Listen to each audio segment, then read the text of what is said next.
प्यारे साथियों, आज की ये जो हमारी क्लास है इसमें हम लोग बेसिक गणित एकदम शुरुआत से सीखने वाले हैं। 15 टॉपिक हमने लिए हैं। सारे टॉपिकों को हम लोग एक्सप्लेन करेंगे। देखिए कौन कौन से टॉपिक हैं। हम लोग सरलीकरण पढ़ेंगे। सरलीकरण में हम लोग बोर्ड मैथ्स पर आधारित जो भी हमारे क्वेश्चन है उनको सॉल्व करेंगे। दशमलव में दशमलव का जोड़, घटाव, गुणा एवं भाग हम लोग सीखेंगे। फिर हम लोग औसत की बात करेंगे। हम आपको वर्ग निकालना सिखाएंगे, हम आपको वर्गमूल निकालना सिखाएंगे। उसके बाद हम लोग साधारण ब्याज पर आधारित प्रश्नों को हल करेंगे, चक्रवृद्धि ब्याज पर आधारित प्रश्नों को सॉल्व करेंगे। फिर हमारा जो डिस्कशन होगा वो क्षेत्रफल पर होगा। क्षेत्रफल जैसे अगर आपको त्रिभुज का क्षेत्रफल निकालना है, आयत का क्षेत्रफल निकालना है, वर्ग का क्षेत्रफल निकालना है या फिर वृत्त का क्षेत्रफल निकालना है तो आप लोग कैसे निकालोगे, हम इसकी चर्चा करेंगे। बाद में हम लोग आयतन निकालना सीखेंगे। आयतन किसका किसका निकालेंगे? घन का आयतन, घनाभ का आयतन, बेलन का आयतन एवं शंकु का आयतन। ठीक। नेक्स्ट हमारा है टॉपिक करड़ी यानी कि रूट। अब ये जो रूट है, रूट वाली संख्याओं का जोड़, घटाव, गुणा एवं भाग हम लोग सीखेंगे। ठीक है। नेक्स्ट घनमूल। अगर आपके पास कोई संख्या दी गई है तो उसका आप लोग घनमूल कैसे निकालोगे, इसकी चर्चा करेंगे। नेक्स्ट हम लोग घन कैसे निकालोगे, इसकी चर्चा करेंगे। उसके बाद कोई संख्या दी गई उसका घनमूल कैसे निकालोगे, इसकी भी चर्चा हम लोग करेंगे। नेक्स्ट प्रतिशत के बारे में पढ़ेंगे, लाभ एवं हानि के बारे में पढ़ेंगे। लाभ प्रतिशत एवं हानि प्रतिशत आप लोग कैसे निकालोगे, इसकी भी चर्चा हम करेंगे। फिर बट्टा यानी कि जो छूट होती है, छूट राशि एवं छूट प्रतिशत निकालना भी हम आपको सिखाएंगे। तो इतना हम लोग स्टडी करने वाले हैं। तो चलिए हम लोग शुरू करते हैं क्लास को। तो स्टूडेंट्स, अगर आप आए ही हो तो पूरा पढ़ के जाओ। मेरा आपसे वादा रहा कि आपका कोई भी, आपके मन में कोई भी डाउट नहीं रहेगा, सारे डाउट आपके क्लियर हो जाएंगे। ठीक। और आपके जो भी फॉर्मूले वाले टॉपिक है, फॉर्मूले भी तैयार हो जाएंगे। तो चलिए हम लोग स्टार्ट करते हैं। तो स्टूडेंट, टॉपिक हमारा पहला क्या है? सरलीकरण। तो सरलीकरण बोर्ड मैथ्स पर आधारित सवालों को सॉल्व करेंगे। तो सबसे पहले ये जो बोर्ड मैथ्स नियम है ये है क्या, ये भी तो समझना आपके लिए जरूरी है। तो चलिए हम आपको बोर्ड मैथ्स रूल समझा देते हैं। आपको ध्यान से देखना, जैसे इस तरीके के प्रश्न दे दिए तो आप हल कैसे करोगे। देखिए यहाँ पर गुणा भी हो रहा है, जोड़ भी हो रहा है, घटाव भी हो रहा है, भाग भी हो रहा है, तो आप वैसे ही सॉल्व कर लोगे? नहीं, इसके लिए एक रूल है। वो जो रूल है ना, वही हमारा बोर्ड मैथ्स रूल है। और ये जो बोर्ड मैथ्स है, बोर्ड मैथ्स रूल का जो नियम है बोर्ड मैथ्स की स्पेलिंग में ही समाहित है। जैसे BODMAS। यहां पर जो बी है, बी का मतलब होता है ब्रैकेट। ठीक है। बी का मतलब क्या होता है? ब्रैकेट, कोष्ठक हिंदी में कहते हैं। ठीक है। अब ये जो आपका कोष्ठक है वो कई तरीके का होता है। जैसे एक आपका रेखा कोष्ठक होता है, रेखा कोष्ठक। अब ये जो आपका रेखा कोष्ठक है वो दिखेगा कैसे? कुछ इस तरीके से। जिस संख्या, जैसे कोई संख्या लिखी होगी ऐसे उसके ऊपर लगा होता है। ठीक है। तो इसे क्या कहेंगे? रेखा कोष्ठक। चलिए आगे चलते हैं। हमारा जो दूसरा कोष्ठक है उसे हम छोटा कोष्ठक कहते हैं। छोटा कोष्ठक, देखिए अभी बी की ही बात हो रही है बोर्ड मैथ्स में, तो छोटा कोष्ठक। अब ये जो आपका छोटा कोष्ठक है ये कुछ आपको इस तरीके से दिखेगा। ठीक है। चलिए नेक्स्ट हम बात करते हैं। हमारा होता है नेक्स्ट मझला कोष्ठक।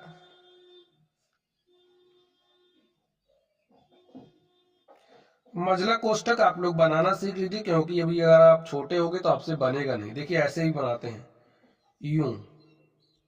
ये हमारा मझला कोष्ठक होता है। और नेक्स्ट हम बात करते हैं बड़े कोष्ठक की। तो यहां पर ये देखिए हमारा क्या है? बड़ा कोष्ठक। बड़ा कोष्ठक आपको कुछ इस तरीके से दिखेगा। ठीक है। ये बड़ा कोष्ठक है। अब स्टूडेंट, ये जो कोष्ठक हैं इसी क्रम में हम सॉल्व भी करेंगे। जैसे कुछ ही, अगर किसी क्वेश्चन में चारों कोष्ठक आ गए तो सबसे पहले हम किसे हल करेंगे? रेखा कोष्ठक को, फिर छोटे कोष्ठक को, फिर इस कोष्ठक को, मझले को, फिर बड़े वाले को। मतलब जिस क्रम में हमने लिखा है उसी क्रम में आपको हल भी करना है। ठीक। चलिए अब ओ पर चलते हैं। ओ का मतलब होता है ऑफ, ठीक है, और ऑफ का मतलब होता है का। बी के बाद यानी कि ब्रैकेट के बाद हम ओ को सॉल्व करेंगे। ब्रैकेट में पहले इस तरीके से जिस क्रम में लिखा है इसी क्रम में ब्रैकेट को हल करेंगे, फिर हम ओ को हल करेंगे। ओ का मतलब होता है ऑफ, ऑफ का मतलब का। अगर कहीं का आ रहा है इसका मतलब क्या हो रहा है, गुणा हो रहा है। बात समझ गए? आगे ध्यान से देखिए, डी, डी का मतलब डिवाइड करना, ठीक है, डिवीजन यानी कि भाग करोगे आप। ब्रैकेट को हल करोगे, ब्रैकेट को इस क्रम में हल करोगे, उसके बाद ओ यानी कि ऑफ का को हल करोगे, फिर आप भाग दोगे। और डी का मतलब होगा डिवीजन, एम का मतलब मल्टीप्लीकेशन यानी कि मल्टीप्लाई करना, गुणा करना। फिर आप क्या करोगे, मल्टीप्लाई करोगे। फिर एडिशन यानी कि जोड़ना, फिर आप जोड़ोगे। और एस का मतलब होता है सबट्रैक्शन। उसके बाद आप क्या काम करोगे, घटाओगे। सारा काम इसी क्रम में करना जैसे यहां पर दिया गया, ठीक है। ब्रैकेट का नियम इस तरीके से है, बाकी का तो जैसे दिया है वैसे ही आपको हल करते जाना है। तो चलिए अब हम लोग प्रश्नों को हल करते हैं और देखते हैं हमारा सॉल्यूशन क्या होगा। स्टूडेंट सारी चीजों को आप बहुत ही बारीकी से देखोगे तो कोई भी चीज कठिन नहीं होती है। जब हम सीखना चाहते हैं तो उसको सीख लेते हैं, तो ऐसा जज्बा आपके अंदर होना चाहिए, ठीक है। चलिए ध्यान से देखिए। अब सबसे पहला, अगर आप भूल भूल जा रहे हो तो ऐसे बोर्ड मैच की स्पेलिंग लिख लो और सारी बातें आपके दिमाग में ही चलनी चाहिए। जैसे पहले ब्रैकेट को हल करते हैं, तो यहाँ कहीं ब्रैकेट दिख रहा, नहीं दिख रहा, तो ब्रैकेट है ही नहीं।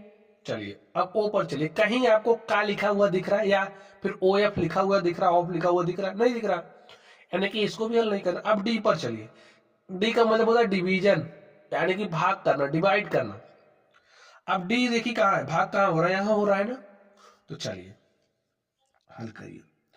लिखिए 25 गुना में 24 प्लस 28 गुणे में 10 माने, देखिए 45 भागे 45, तो अब 45 में 45 से भाग दोगे तो एक आएगा, एक हमने लिख दिया। अब ये वाला पार्ट तो हमारा सॉल्व हो गया। चलिए अब देखिए, अब कहीं डिवाइड नहीं हो रहा, अब एम पर चलते मल्टीप्लाई करते, तो जहां जहां गुणे के चिन्ह उसको सॉल्व कर देखिए। 25 का गुणा 24 से करना है तो कर दीजिए, 24 पंचे होता है 120, 120 का शून्य हासिल 12, 24 दूनी 48 और 48 में आप 12 जोड़ोगे तो 48 12 हो जाएगा 60। प्लस है तो प्लस लगे 28 गुणे 10, 28 गुणे 10 करोगे 280 माइनस 1। अब देखिए 600 में 280 जोड़ना, तो 6 दो कितना हो जाएगा 800 में 80 जोड़ोगे 880, और 880 में से 1 घटा दोगे तो कितना हो जाएगा 879। और स्टूडेंट यही आपका क्या हो गया, आंसर हो गया। चलिए इस पर चलते हम लोग और इसको हल करते हैं। तो शुरुआत से देखिए, पहले बी, बी कहीं नहीं है, ओ पर देखिए, ओ भी कहीं नहीं, डी पर चलते हैं। डी का मतलब भाग वाला चिन्ह, यहां पर भाग है, यहां पर भाग है, इसको हल करिए। देखिए 240 में 60 से भाग दिया जा रहा है, तो जब आप 240 में 60 से भाग दोगे, 6 चौके होता है 24, यानी कि 60 गुणे 4 करोगे 240 पूरी तरीके से कट जाएगा। फिर प्लस का चिन्ह, प्लस का चिन्ह लगाइए, 120 में 15 से भाग दोगे, 15 अट्ठे होता है 120, ठीक, 8 आ गया। यहाँ पर आपने 15 से भाग दिया 120 में, फिर क्या है यहाँ पर देखिए गुणे का चिन्ह है, तो गुणे का चिन्ह लगाइए और प्लस में क्या है 5 है। चलिए आगे सॉल्व करते हैं। 4 प्लस, अब देखिए डी के बाद एम पर चलिए, तो एम देखिए यहाँ पर है ना, तो 8 त्रिक हो जाएगा 24 प्लस में 5, और देखिए 4 में 24 जोड़ोगे 24 4 28 में 5 जोड़ा तो 28 5 33, यही आपका क्या हो गया, आंसर हो गया। ऐसे ही हल करना है स्टूडेंट्स। चलिए अगले प्रश्न पर चलते हैं। इसके क्वेश्चंस हमने भरपूर मात्रा में लिए हैं ताकि जो आपका कॉन्सेप्ट है अच्छे तरीके से क्लियर हो जाए, ठीक। तो आप बिना जल्दबाजी के सीखिए, आ गए हो तो सब कुछ सीख करके जाइए। चलिए ध्यान से देखिए, अब यहां पर आपको सॉल्व करना है। तो देखिए ब्रैकेट, पहले ब्रैकेट सॉल्व करेंगे, तो ब्रैकेट के अंदर ये है, ब्रैकेट के अंदर ये है, ब्रैकेट हल करिए।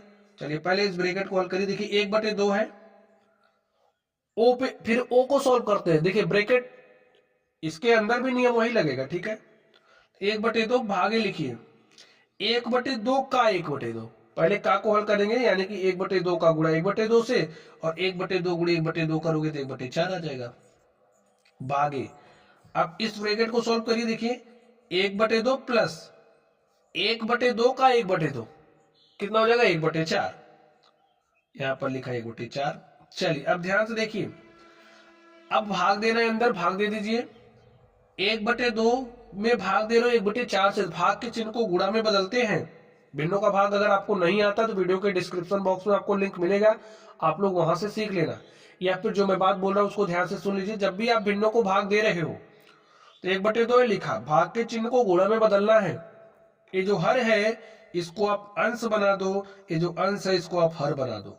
बना दिया, चलिए भाग का चिन्ह लगाइए। अब देखिए भिन्नों का जोड़ लीजिए, यहां पर हर 2 है, यहां पर 4 है, तो 2 से ऊपर नीचे गुणा करेंगे, हर बराबर हो जाएगा, तो 2 1 3 हो जाएगा, और बटे में कितना 4। बात समझ गई, 2 से हमने इसके ऊपर नीचे गुणा किया, तो यहां पर 2 हो गया, यहां पर 4 हो गया, 2 में 1 जोड़ दिया 3 बटे में 4। अब देखिए 2 1 के 2, 2 दूनी 4, तो यहां पर हमारे पास क्या आ गया है 2 भागे 3 बटे में 4। ठीक, चलिए सॉल्व कर लीजिए। 2/1 भाग के चिन्ह को गुणा में बदलेंगे, ये जो हर है इसको अंश बनाएंगे, और ये जो अंश है इसको हर बनाएंगे, तो 2 चौके होता है 8 बटे में 3। भिन्नों का गुणा कैसे करते हैं, अंश का गुणा अंश में, हर का गुणा हर में, यही बात आपको ध्यान में रखनी है। चलिए इसको आप सोल्व करिए, कैसे सोल्व करोगे ध्यान से देखिए। सबसे पहले इसको सैंपल भिन्न के रूप में चेंज कर लीजिए, ठीक है। 4 का गुणा 2 से, तो 4 दूनी 8 में 3 जोड़ लिया 11 बटे में 4 भागे 4 का गुणा 4 से, 4 चौके 16 5 21 बटे में 4 का 8 दूनी 16, और 16 3 कितना होता है 19 बटे में 8 गुणे 5 नहीं 15 4 होता है 19 बटे में 5। इसको आप हल करिए, देखिए आप रूल लगाइए, आप बोर्ड में रूल अप्लाई करिए। पहले किसको सॉल्व करते हैं, बी को, बी तो है नहीं, फिर ओ को, ओ दिख रहा देखिए यहां पर है, तो 21/4 का 19/8 आपको निकालना है, ठीक है। तो का मतलब गुणा 19/8। अब पहले आप इसी को हल करोगे 19/5। चलिए सॉल्व कर लीजिए, कैसे सॉल्व करोगे, लिखिए 11 बटे में 4 भागे 19 का गुणा आपको 21 से करना है, तो कर दीजिए। 19 के 19 के 9 हासिल कितना आ गया, 19 के 19 के 9 हासिल 1, 19 दूनी 38, और हासिल 1 कितना हो गया 39 बटे में 8 गुणे 4, तो कितना हो जाएगा 32। चलिए लिख देते हैं 8 गुणे 4, और यहां पर क्या है गुणे में 19 बटे में 5। हल करिए इसको, देखिए 11/4, ये जो भाग दिख रहा है ना, भाग के चिन्ह को गुणा में बदलेंगे, ये जो हर दिख रहा इसको अंश में लेकर के जाएंगे, हो जाएगा 8 गुणे में 4 बटे में 399, यहाँ पर गुणे 19 बटे में 5 है। ठीक, चलिए देखिए ये जो 4 है इस 4 को काट देगा, काट दिया। अब 11 से इसमें भाग दीजिए, 11 3 33, 6 पूरी तरीके से नहीं कटेगा, तो आप एक काम करिए 11 गुणे 8 करिए, तो 11 8 हो जाएगा 88 गुणे में 19 और बटे में 399 गुणे में 5। देखिए 19 से काटिए, 19 से काटिए इसको, 19 के 19, 19 दूनी 38 1 39, ठीक है। फिर हो गया 19, 19 1 19, हमारे पास 21 आ गया। अब देखिए क्या हो जाएगा, यहां पर बचा 88 और 21 पंचे होता है 105, तो 88 बटे 105 आ गया, यही हमारा आंसर हो गया। तो ऐसे स्टूडेंट सॉल्व करते हैं। चलिए हम लोग नेक्स्ट चलते हैं और देखते हैं हमारा अगला क्या है। आप ध्यान से देखिए, इसमें ब्रैकेट भी आपको मिल रहा है, सॉल्व करना, ठीक है। तो बोर्ड में रूल आपको अप्लाई करना है। सबसे पहले बी को सॉल्व करेंगे, यानी कि ब्रैकेट को। ब्रैकेट में भी रेखा कोष्टक कहीं नहीं दिख रहा, तो छोटे कोष्टक को सॉल्व करेंगे। इसी बात को आपको क्या करना, अपने दिमाग में बैठा लेना, इसी क्रम में ही आप सॉल्व करोगे तो आपका क्वेश्चन कभी भी गलत नहीं होगा। ठीक है, चलिए 2 + 3 ब्रैकेट लगाइए 2 - 2। देखिए 5 में से 3 घटाओगे तो 2 आया, 5 लिखिए, मझला ब्रैकेट लगा के बंद करिए, 10/4। आगे ध्यान से देखिए 25 - 5 2 + 3 ऑफ। देखिए ध्यान से देखना है आपको, 2 माइनस इस 2 का गुणा 2 से होगा तो 2 दूनी हो गया 4 + 5 -10/4। आगे ध्यान से देखिए आप 25 - 5 यहां पर है 2 + 3, 5 प्लस वाले को जोड़ लीजिए। देखिए +5 + 2 + 7, 7 में से 4 घटाओगे 3 आ गया, -10/4। 25 - 5, ध्यान से देखिए 2 प्लस इस ये ब्रैकेट खुलेगा 3 × 3 और 3 × 3 3 3 9 -10/4। 25 - 5 2 में 9 जोड़ा तो 11 हो गया, 11 में से 10 घटाओगे 1/4। देखिए 25 माइनस 5 × 1 तो 5 हो गया और /4। अब देखिए 25 5 से पहले तो डिवाइड, अब देखिए ब्रैकेट आपका सॉल्व हो चुका है, बी ओ है नहीं, डी सॉल्व करोगे यानी कि 5/4। तो 25 - 5 भाग का मतलब ऐसे बटे में लिख दीजिए, 4 हो गया। इसको आपको हल करना है, चलिए हल करके दिखाते हैं आपको। यहाँ पर हर एक है, यहाँ 4 है, तो हर को बराबर करिए, फिर आप घटा लीजिए। तो हर को बराबर करने के लिए इस 4 से इसके ऊपर नीचे गुणा करेंगे, तो गुणा कर दीजिए। 25 का हो गया 100 - 5 बटे में 4। 100 में से 5 घटाओगे तो हो जाएगा 95 बटे में 4, और स्टूडेंट यही हमारा क्या हो गया, आंसर हो गया। ठीक, चलिए तो स्टूडेंट्स इस तरीके से जो हमारा सरलीकरण था हमने आपको सिखा दिया है। अब हम लोग चलने वाले हैं दशमलव पर। तो सबसे पहले हम लोग क्या सीखेंगे, दशमलव संख्याओं का जोड़, फिर घटाव, फिर गुणा, इसके बाद भाग। अब आप लोग ध्यान से देखिए, वही सवाल हमने यहाँ पर लिए आपके लिए जिसमें आप लोग फंस जाते हो। ठीक है, अगर अच्छे से सेट करके आपको दिया तो आप हल कर ले जाते हो, लेकिन अगर कुछ इस तरीके से आड़ा टेढ़ा दे दिया जैसे मैंने यहाँ पर लिया, तो आप क्या काम करोगे। तो जहां पर आप फंसते हो मैंने वही एग्जांपल्स लिया है, और हमें पता है कि आप कहां फंसते हो। ठीक, चलिए आप लोग ध्यान से देखिए। अब जैसे 323.35 है, इसमें आपको 3.345 जोड़ना है, तो कैसे जोड़ोगे, ध्यान से देखिए। सबसे पहले आप लिख लीजिए 323.35। फिर अब इस संख्या को लिखना है, ध्यान से लिखना है, दशमलव के नीचे दशमलव लिख दो, लिख दिया। फिर दशमलव के बाद देखिए क्या है, 3 4 5, यहाँ 3 लिखिए, यहाँ 4 लिखिए, यहाँ 5 लिखिए। फिर दशमलव के इस तरफ देखिए, बाई तरफ क्या है, 3 है, तो 3 को आप इसके नीचे लिखोगे, ऐसे ही लिखना है, नहीं तो गड़बड़ कर दोगे आप लोग। अब जोड़ना है तो प्लस का चिन्ह लगाओ। देखिए इसके ऊपर कोई संख्या नहीं दिख रही, यहाँ पर देखिए दशमलव के बाद 3 5 है, तो इसके बाद आप 0 ऐसे लगा सकते हो। ठीक है, अब 0 में 5 जोड़ोगे 5 आएगा, 5 में 4 जोड़ा 9 आया, 3 में 3 जोड़ा 6 आया, दशमलव 3 में 3 जोड़ा 6, यहाँ पर 2 और यहाँ पर 3, और प्यारे साथियों यही आपका आंसर हो चुका है। तो ऐसे ही सॉल्व करना है। चलिए यहाँ पर आप लोग ध्यान से देखिए, आपको 38.75 4 में जोड़ना है 35.4 को। तो जैसे मैंने कहा दशमलव के नीचे दशमलव लगाइए। अब दशमलव के बाद क्या है, 4, तो यहाँ पर 4 लिखिए। यहाँ कुछ नहीं दिख रहा भाई, 4 के बाद तो आप 0 लगा सकते हो। ठीक, चलिए अब दशमलव के बाईं तरफ क्या है, 5 3, तो यहाँ पर 5, यहाँ पर 3 जोड़ लीजिए। 4 में 0 जोड़ोगे 4, 5 में 0 जोड़ा 5, 7 4 11 के 1 हासिल 1, दशमलव के नीचे दशमलव लगाइए। 8 में हासिल 1 जोड़ा 9 हो गया, 9 5 14 के 4 हासिल 1, 3 में 1 जोड़ा 4 और 3 हो गया 7।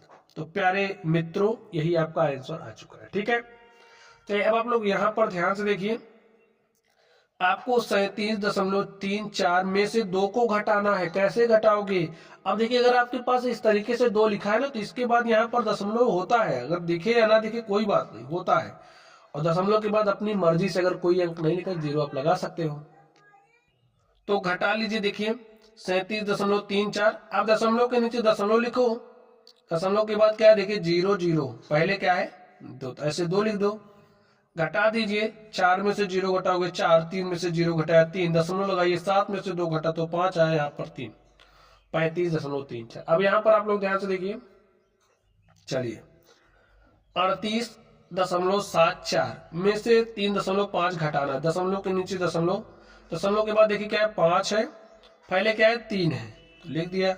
यहाँ 0 लगा सकते हो, घटाइए, 4 में से 0 घटाया 4, 7 में से 5 गया 2, और दशमलव के नीचे दशमलव, 8 में से 3 घटा 5 आया, यहाँ पर 3, तो हमारे पास 35.24 आंसर में आ चुका है। ठीक, चलिए अब हम आपको दशमलव का गुणा सिखाने वाले हैं। तो स्टूडेंट्स, जैसे आप लोग नॉर्मली जैसे भी गुणा करते हो वैसे पहले गुणा कर लीजिए। ठीक, तो चलिए गुणा करके हम आपको दिखाते हैं।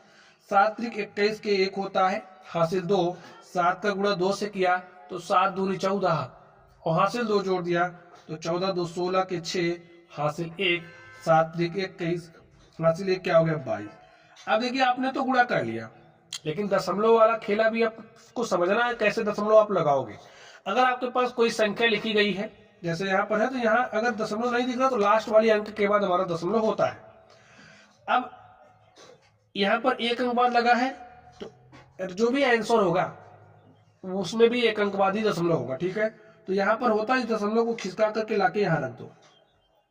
अदृश्य रूप में विद्यमान था और हमने उठाया, इसके मुताबिक लाके यहाँ रख दिया। ठीक है, चलिए इसको आप सॉल्व करिए। जैसे ही आप सॉल्व करते हो वैसे सॉल्व कर लीजिए पहले। तो 3 त्रिक हो जाएगा 9, 3 सते 21 के 1 हासिल 2, 3 त्रिक 9 2 11 के 1 हासिल 1, 3 पचे 15 हासिल 1, 16 के 6 हासिल 1, 3 सते 21 1 22। अब देखिए 0 से गुणा करोगे स्टेप बढ़ा के तो 0 0 0 ही आना है, 0 बाद में जोड़ोगे तो आपको कुछ इसी तरीके से मिलेगा। अब आप क्या काम करिए, ध्यान से देखना है, 1 2 अंक बाद दशमलव लगा है, यहाँ पर देखिए कितने अंक बाद लगा है, 1 2 अंक बाद लगा है, 2 अंक यहाँ से 2 अंक यहाँ से, 4 अंक बाद आपका जो भी रिजल्ट होगा उसमें 4 अंक बाद दशमलव आएगा। तो मैंने कहा ना यहाँ दशमलव आपका होता है, तो यहाँ से खिसकाइए 4 अंक, देखिए 1 2 3 4 खिसका दिया, आपका दशमलव यहाँ लगेगा। समझ गए, यही आपका आंसर हो गया। चलिए अब मैं आपको सिखाने वाला हूं कि आप लोग दशमलव संख्याओं का भाग कैसे करोगे। देखिए ध्यान से समझोगे सब कुछ आ जाएगा। देखिए इसमें कैसे करोगे, आपको क्या दिया 7.32 भागे 0.03, भागा है ना, तो ऐसे लगा दो बटा 0.03। अब देखिए यहाँ पर 2 अंक बाद दशमलव है, तो आप एक काम करें, ऊपर नीचे 100 से गुणा कर दो। अगर कोई भिन्न है आपके पास, उसके आंसर में आप समान संख्या से गुणा कर सकते हो। तो हमने दशमलव को हटाने के लिए 100 से गुणा कर दिया ऊपर नीचे, तो कर दीजिए। अब सब 100 से गुणा करोगे तो आपको मिलेगा 732, आप गुणा करके देख लेना। ठीक है, यहाँ पर गुणा करोगे तो आपको मिलेगा 3, क्योंकि दशमलव 100 से गुणा करो 2 अंक यहाँ शिफ्ट हो जाएगा। अब आप इसको हल कर लीजिए, काटिए, देखिए 3 1 के 3, इसको काटा, 3 दूनी 6 1 7, ये हो गया 13, 3 चौके 12 1 13, ये हो गया 12, 3 चौके 12। तो आपका जो आंसर है वो आ चुका है 244। समझ गए प्यारे साथियों। चलिए आप लोग ध्यान से देखिए, यहाँ पर इसको सॉल्व करिए। 8.52 है, भागा है तो बटा लगाइए 0.4। देखिए अब आप किससे गुणा करोगे, ये आपको समझने में दिक्कत आ रही है, कोई दिक्कत नहीं। जहां पर सबसे दूर वाला दशमलव, देखिए यहाँ पर 2 अंक बाद लगा, यहाँ पर 1 ही अंक बाद लगा, तो 2 अंक बाद लगा ना, इसलिए 100 से गुणा कर दो। ऊपर नीचे आप 100 से गुणा करो। अब 100 से गुणा करोगे दशमलव 2 अंक शिफ्ट होगा तो आपको मिलेगा 852, और यहाँ पर भी दशमलव 2 अंक शिफ्ट होगा। देखिए 4 के बाद 0 नहीं दिख रहा है तो कोई बात नहीं, आप 0 लगा सकते हो। तो आपको 2 अंक शिफ्ट करोगे तो यहाँ आ जाएगा, आपको मिलेगा 40। अब आप हल कर लो, 4 से काटिए, देखिए 4 दाम 40, 4 दूनी 8, इसको काटोगे 4 के 4 1 5, हो गया 12, 4 3 12, हमें मिला 213 बटे में 10। अब जब आप 213 में 10 से भाग दोगे तो यहाँ वाला दशमलव यहाँ शिफ्ट हो जाएगा, या फिर आप भाग दे करके देख लेना, आपको मिलेगा 21.3, और यही स्टूडेंट्स क्या हो गया, आंसर हो गया। चलिए अब हम लोग अपने अगले टॉपिक पर चलते हैं और देखते हैं हमारा अगला टॉपिक क्या है। तो स्टूडेंट्स अगला जो हमारा टॉपिक है वो क्या है, औसत। अब ये जो औसत है आप लोग कैसे निकालोगे, चलिए हम लोग इसकी चर्चा करते हैं। तो औसत निकालने का हमारा फॉर्मूला होता है। फॉर्मूला क्या होता है, जैसे अगर आपको कोई भी, जैसे यहाँ पर दिया गया है पदों की सब पद दिया गया है ना, तो जितने भी पद आपको दिए होंगे औसत निकालने के लिए आप क्या करोगे, जितने भी पद आपको दिए गए होंगे कुल पदों का आप योग निकालोगे।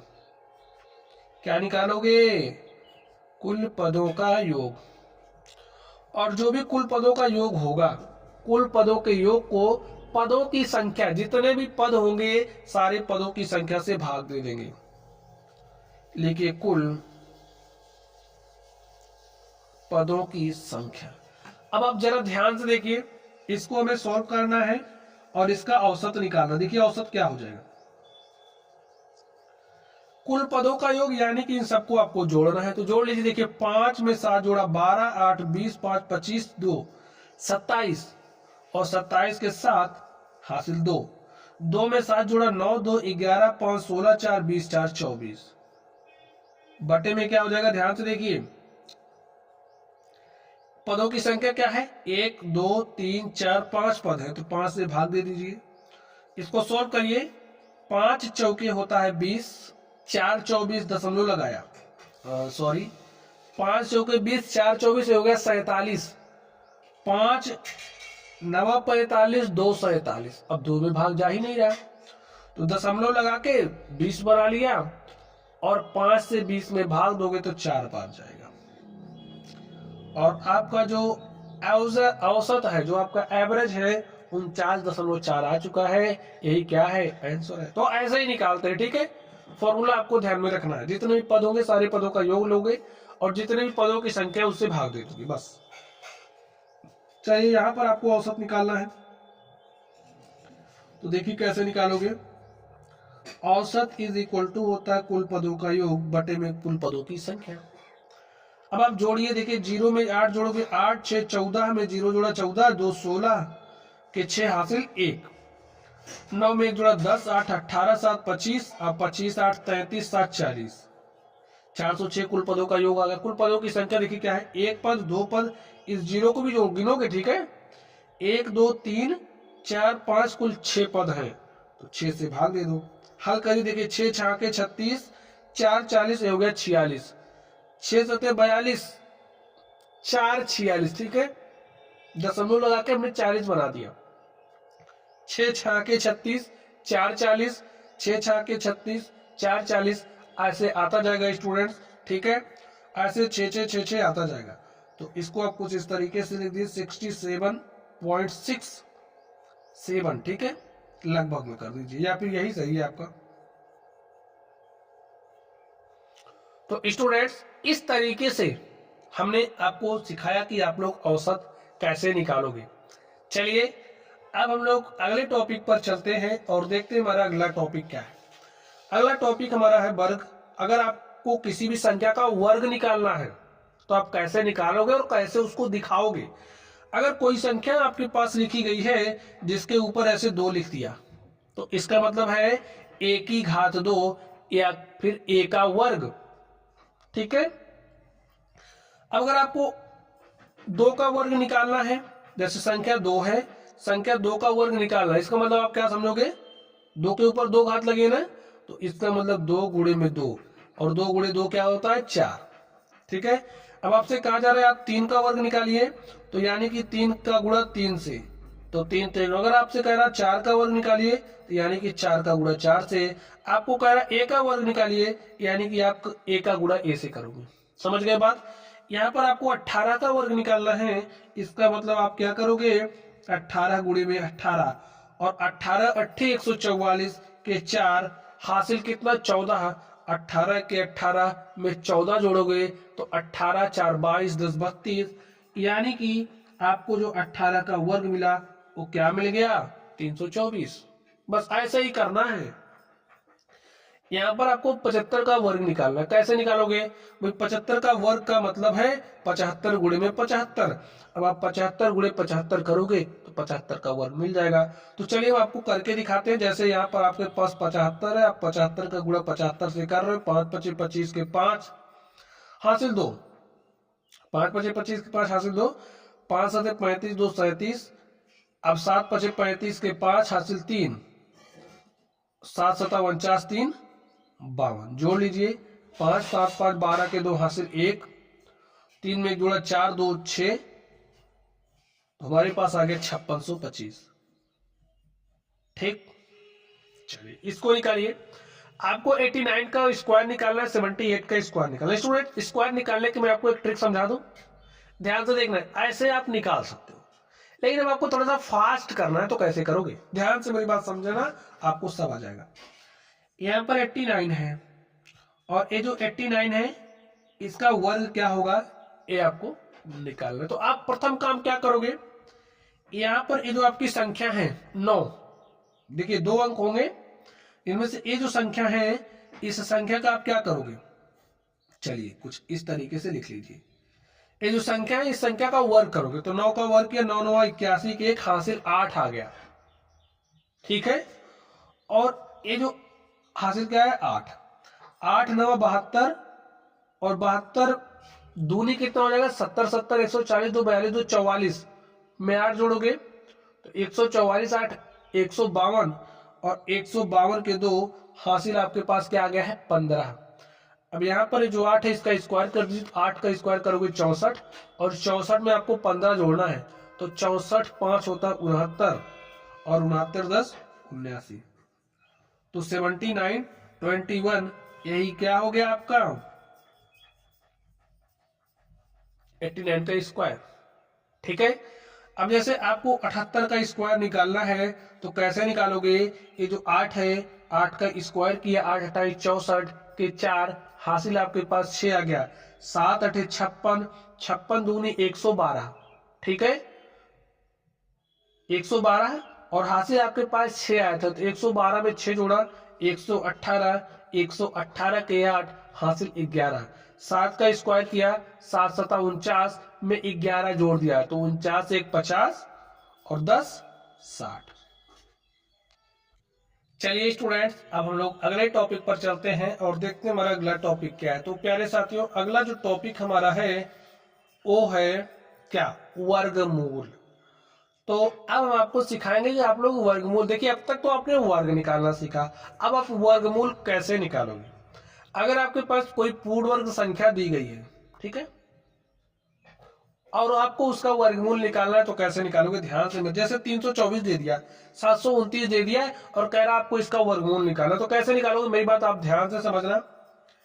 जैसे 324 का निकालना है तो आप 324 लिख लो, फिर इसको काटो, किससे काटोगे, अभाज्य संख्या से, पहले सबसे छोटी अभाज्य संख्या, ठीक है। तो काटते चलिए, पहले 2 से काटते हैं, 2 से काटिए, 2 1 के 2 1 3 हो गया 12, 2 छंगे 12, 2 दूनी 24, 2 से काटिए, जो भागफल है यहां लिखते चलिए, 2 8 16, 2 1 के 2। अब 2 से नहीं कट रहा, अब किस संख्या से कटेगा इसको जानने के लिए स्टूडेंट्स आपको विभाज्यता का नियम पता होना चाहिए। अब नियम अगर आपको नहीं पता तो वीडियो के डिस्क्रिप्शन बॉक्स में मिलेगा, आप लोग वहां से पढ़ लेना, ठीक है। चलिए अब हमको 3 से कटता हुआ दिख रहा, 3 से काट दिया तो 3 दूनी 6 2 8 3 7 21, अब भी 3 से कटेगा 3 9 27, 3 से कटेगा 3 त्रिक 9, फिर 3 से कटेगा 1 आ गया, तब तक काटते जब तक 1 नहीं आ जाता, तो हमने काटा 1 आ गया। अब आपको वर्गमूल निकालना है तो कैसे निकालोगे, 2 संख्याओं का जोड़ा बना लो, 2 संख्याओं का जोड़ा बनाइए, बना लिया 2 संख्याओं का जोड़ा। अब यहां से 2 लिखिए और यहां से 3 लिखिए, यहां से 3 लिखिए, यानी कि प्रत्येक जोड़े से एक एक संख्या लिखिए। जैसे यहां पर 2 का जोड़ा बनाया तो कितना जोड़ा बना, देखिए, तो यहां से 2 लिखा, यहां से 3 लिखा, यहां से 3 लिखा, तो 2 3 6 3 18, तो 324 का जो वर्गमूल है वो क्या है 18, यही आपका आंसर है। और अगर स्टूडेंट्स आपको कुछ इस तरीके से लिख करके देता तो इसका मतलब भी यही है कि आपको 324 का वर्गमूल निकालना है, ठीक है। अगर आपको इस तरीके से देता या फिर ऐसे यहां 2 लगा देता तो इसका मतलब आपको 324 का वर्गमूल चाहिए, तो वर्गमूल आप ऐसे ही निकालते हो, ठीक। चलिए नेक्स्ट देखिए, अब आपको 729 का वर्गमूल निकालना है तो कैसे निकालोगे। अब जैसे अंडर रूट 729 क्या होगा, square root of 729 will be equal to what, किसके बराबर होगा, ध्यान से देखिए। तो ऐसे लिखिए जैसे भी हमने लिखा, अब आज गुणनखंड विधि से सॉल्व करिए, 2 से देखिए कट रहा नहीं कट रहा, तो किससे कटेगा 3 से, 3 से काटा, 3 दूनी 6 1 7 3 चौके 12 3 त्रिक 9, अभी भी 3 से कटेगा, 3 8 24 3 1 के 3। अब देखिए किससे कटेगा, तीन से काटा तो 27 आ जाएगा, वही 3 दूनी 6, 2 8, 3 से 21, फिर 3 से काटा 9 आ गया, फिर 3 से काटा 3 आ गया, फिर 3 से काटा तो 1 आ गया। ठीक, अब देखिए जोड़ा बनाइए, दो संख्याओं को लीजिए, ले लिया, यहां से एक संख्या, यहां से एक, यहां से, तो 3 गुणे में 3 गुणे में 3, 3 त्रिग्नोत्रिक, तो स्टूडेंट्स आप देख सकते हैं इस तरीके से जो हमारे पास √729 था, यानी कि जो 729 थी उसका हमने वर्गमूल निकाला, हमारे पास आ गया 27। तो वर्गमूल हम ऐसे ही निकालते हैं। ठीक है, चलिए अब हम लोग अपने अगले टॉपिक पर चलते हैं और देखते हैं हमारा अगला टॉपिक क्या है। तो स्टूडेंट्स अगला टॉपिक हमारा है साधारण ब्याज। ठीक है, अब हम आपको निकालना सिखाएंगे कि आप लोग साधारण ब्याज कैसे निकालोगे। तो प्यारे साथियों, साधारण ब्याज होता क्या, आप लोग समझिए तभी तो निकालोगे। आप समझिए, यहां पर ए है, यहां पर बी है, एक के पास भाई पैसे हैं और इसमें क्या क्या समझिए, ए के पास 20,000 रुपए हैं। ठीक है, और इसने ये जो 20,000 रुपया है बी को क्या दे दिया, उधार दिया, बी को उधार दे दिया, बी को जरूरत थी, बी ने ए से 20,000 रुपए उधार लिए। अब ये जो उधार का पैसा है इसे मूलधन कहते हैं, नाम भी समझते चलिए, इसे मूलधन कहते हैं।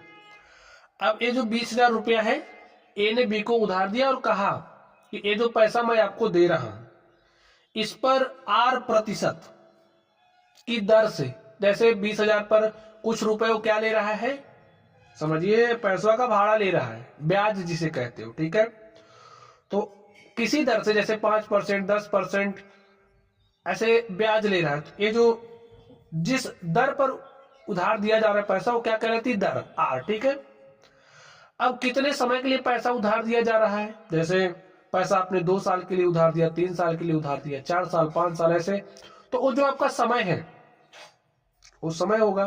ठीक, अब देखिए जितना समय के लिए आपने पैसा उधार दिया, जैसे आपने 4 साल के लिए पैसा उधार दिया, तो ये जो बी है 4 साल बाद ए को पैसे लौटाएगा। तो कौन सा पैसा लौटाएगा, ध्यान से देखिए, जैसे 20,000 तो लौटाएगा ही लौटाएगा, क्योंकि 20,000 उसने लिया था, मूलधन तो लौटाएगा ही लौटाएगा, प्लस में क्या देगा, ब्याज देगा। भाई 20,000 रुपए लिया था वो तो देगा ही देगा, और उसके साथ देखिए कुछ एक्स्ट्रा पैसा दे रहा है, ये जो एक्स्ट्रा पैसा है वो क्या कहलाएगा, ब्याज कहलाएगा। बात समझ गए, जैसे 4 वर्ष के लिए पैसा उधार लिया तो 4 वर्ष का जो भी ब्याज बनेगा ब्याज वापस करेगा। और देखिए ये मूलधन है, ये ब्याज है, मूलधन प्लस ब्याज वापस करेगा ना, जिसे मिश्र धन कहेंगे। तो मिश्र धन आप समझ गए, मिश्र धन हमारा बराबर होता है मूलधन धन ब्याज की। समझ गए बात। चलिए अब इसमें प्रत्येक वर्ष का जो मूलधन है वो सेम रहता है, जैसे पहले साल के लिए 20,000 आपने दिया तो उसी 20,000 पर ही ब्याज लगेगा प्रत्येक वर्ष। ठीक है, चलिए ज्यादा डिटेल में आपको अभी नहीं चलना है क्योंकि ये बेसिक क्लास है। अब आप लोग ध्यान से देखिए,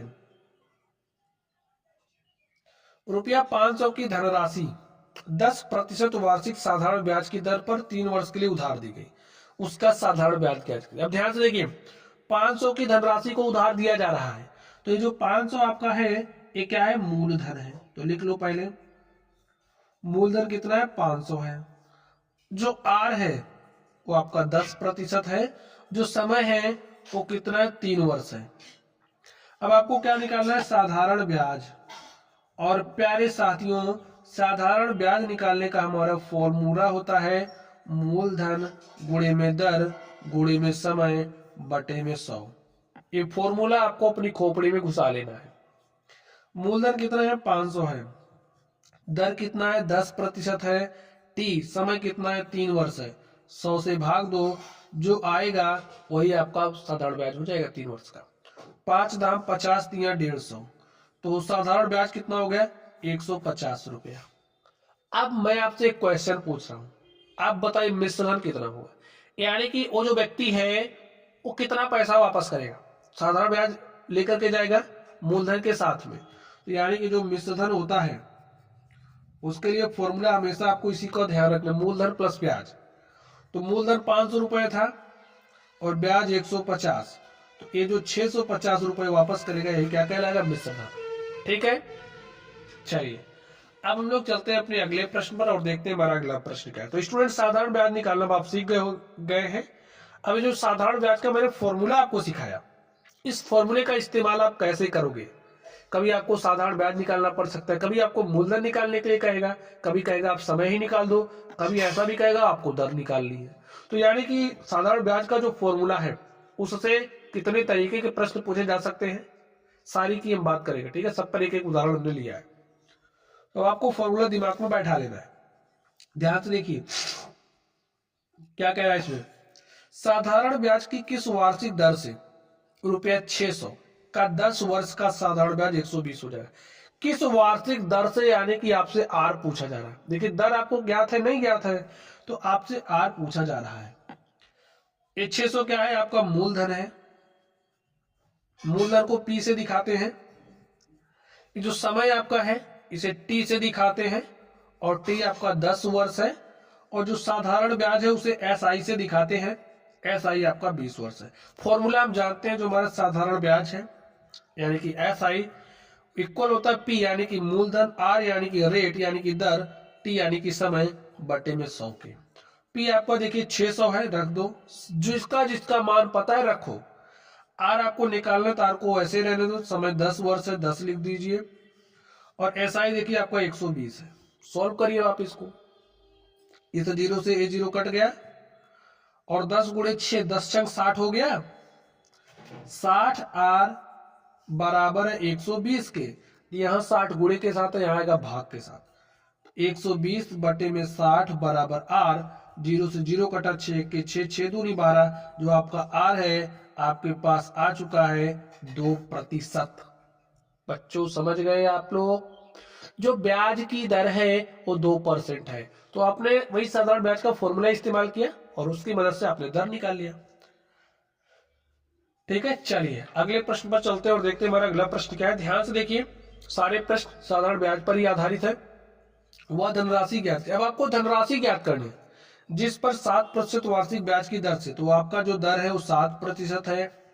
साधारण ब्याज देखिए आपका कितना है, 280 रुपया है, 4 वर्ष, समय आपका 4 वर्ष है, और वह धनराशि यानी कि जो आपका पी है वो निकालना है। फॉर्मूला आपको पता है, फॉर्मूला अप्लाई कर दीजिए।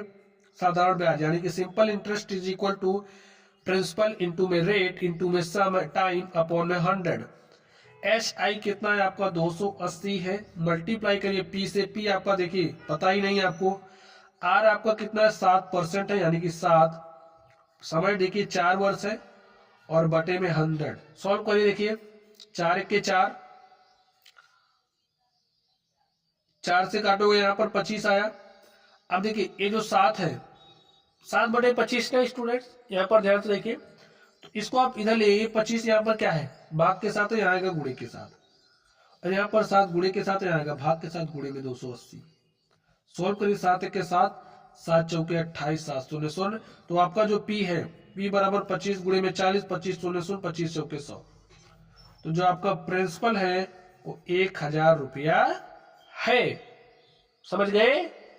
चलिए अब हम लोग देखिए प्रिंसिपल निकालना यानी कि मूलधन निकालना भी मैंने आपको सिखा दिया। अगला प्रश्न इसी पर आधारित। अब इसमें आपको मिश्रधन निकालना है। मिश्रधन वैसे स्टूडेंट्स हमने आपको निकालना सिखा दिया, ठीक है। तो काम आपका क्या है, इसको हल करोगे, और पहली बार जब आप सॉल्व करोगे जो भी आंसर आपके पास आया है ईमानदारी के साथ कमेंट बॉक्स में कमेंट करना है, ठीक। चलिए अगले प्रश्न को ध्यान से देखिए। इसमें कह रहा 5% वार्षिक ब्याज की दर से ₹500 होगा, कितने वर्ष में साधारण ब्याज ₹150 हो जाएगा। अब आपके पास ध्यान से देखिए क्या पूछ रहा है, समय टी आपसे पूछा जा रहा है कितने वर्ष में ना, ठीक है। आर देखिए क्या दिया है 5%, और जो आपका पी है वो 500। साधारण ब्याज देखिए एस आई आपका 150 दिया है, तो S I is equal to होता है पी इंटू में आर इंटू में टी अपॉन में 100 के। तो पी देखिए क्या है 500 है, आर देखिए आपका कितना है 5 है, और टी आपको निकालना है बटे में 100 लिखिए, यहाँ पर 150 लिखिए। स्टूडेंट सॉल्व कर लीजिए आप इसको, देखिए 5 पचे 25, 25 छक्के 150, तो आपका टी बराबर कितना वर्ष आ गया? 6 वर्ष, 6 ईयर। तो लिख दीजिए 6 वर्ष, ऐसे निकालना। ठीक है, चलिए अगला प्रश्न इसी पर आधारित। कोई धन आपके पास है, 3% वार्षिक ब्याज की दर से 10 वर्ष में रुपया 650 हो जाता है। अब आप ध्यान से देखिए, एक अलग ही तरीके का प्रश्न आपके पास आ गया। कैसा प्रश्न? ध्यान से समझ लीजिए। कोई धन है 3% वार्षिक ब्याज की दर से 10 वर्ष में रुपया 150, यानी कि जिसने उधार लिया था, अब उसके पास 150 जैसे उधार लिया था ना, अब जिसको वापस करने जा रहा, समझिए 650 वापस करने जा रहा। अब उस धन में क्या है? मूलधन भी है, ब्याज भी है, यानी कि आपको मिश्र धन दिया है। कितना दिया है? 650। अब समय आपको दिया है 10 वर्ष, और वो जो धन है उसको आपको निकालना है, आर आपका दिया है 3%। समझ गए? तो प्यारे साथियों, इसको आप लोग हल करिए। कैसे हल करोगे? ध्यान से देखिए।